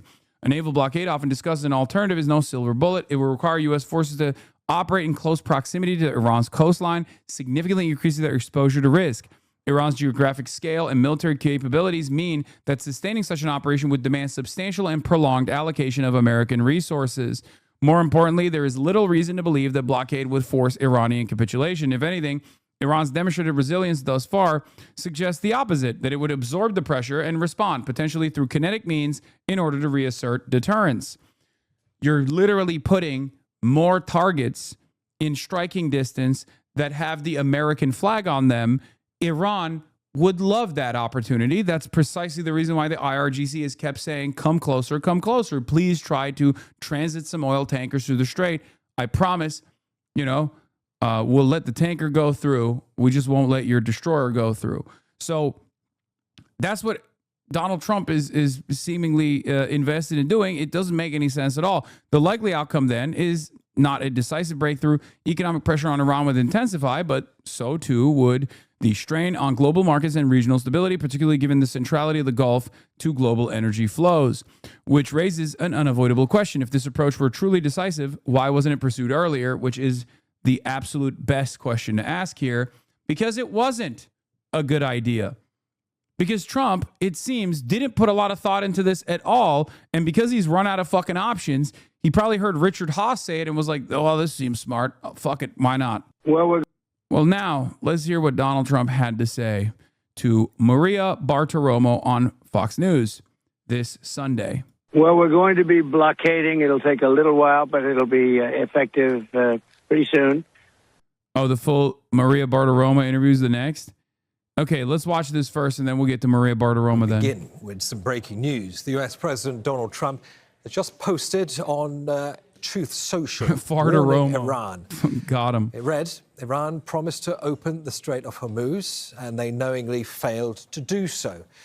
This caused anxiety, dislocation, and pain to many people and countries throughout the world. They say they put mines in the water, even though all of their navy and most of their mine droppers have been completely blown up. They may have done so, but what ship owner would want to take the chance? There is great dishonor and permanent harm to the reputation of Iran and what's left of their leaders. But we are beyond all of that. As they promised, they better begin the process of getting this caps lock international waterway open and fast.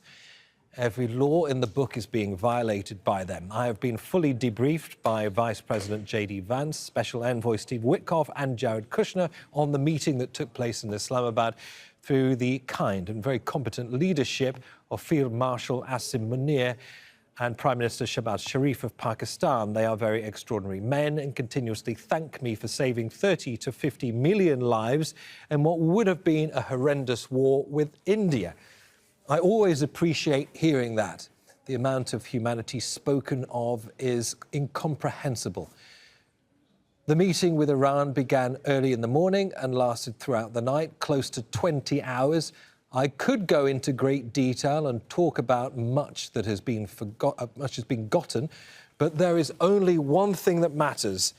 Iran is unwilling to give up its nuclear ambitions. In many ways, the points that were agreed to are better than us continuing our military operations to conclusion. But all of those points don't matter compared to allowing nuclear power to be in the hands of such volatile, difficult, unpredictable people. My three representatives, as all of this time went by, became, not surprisingly, very friendly and respectful of Iran's representatives. Mohammad Bagher Ghalibaf, Abbas Araghchi, and Ali Bagheri. But that doesn't matter because they were very unyielding as to the single most important issue. And as I have always said right from the beginning, and many years ago, Iran will never have a nuclear weapon. By the way, all of the conversation about the nuclear stuff is good. The reason why I say that is because like it's the one area where Iran actually made concessions on numerous occasions, both the JCPOA and certainly with the last negotiation that ended up with, you know, Donald Trump attacking Iran. So the more Trump signals that that's a big red line, the better things are for reaching a manageable conclusion in this ceasefire. Okay? Because it makes me feel like that is being presented as like the big deal, right? So that there's a little bit of theater associated with it, so that it kind of feels like America fought the good fight and we're able to get the the major concession. It's not the major concession at all. Obviously, the major concession would be opening the fucking Strait of Hormuz and no longer allowing Iran to control it. But that's not going to happen.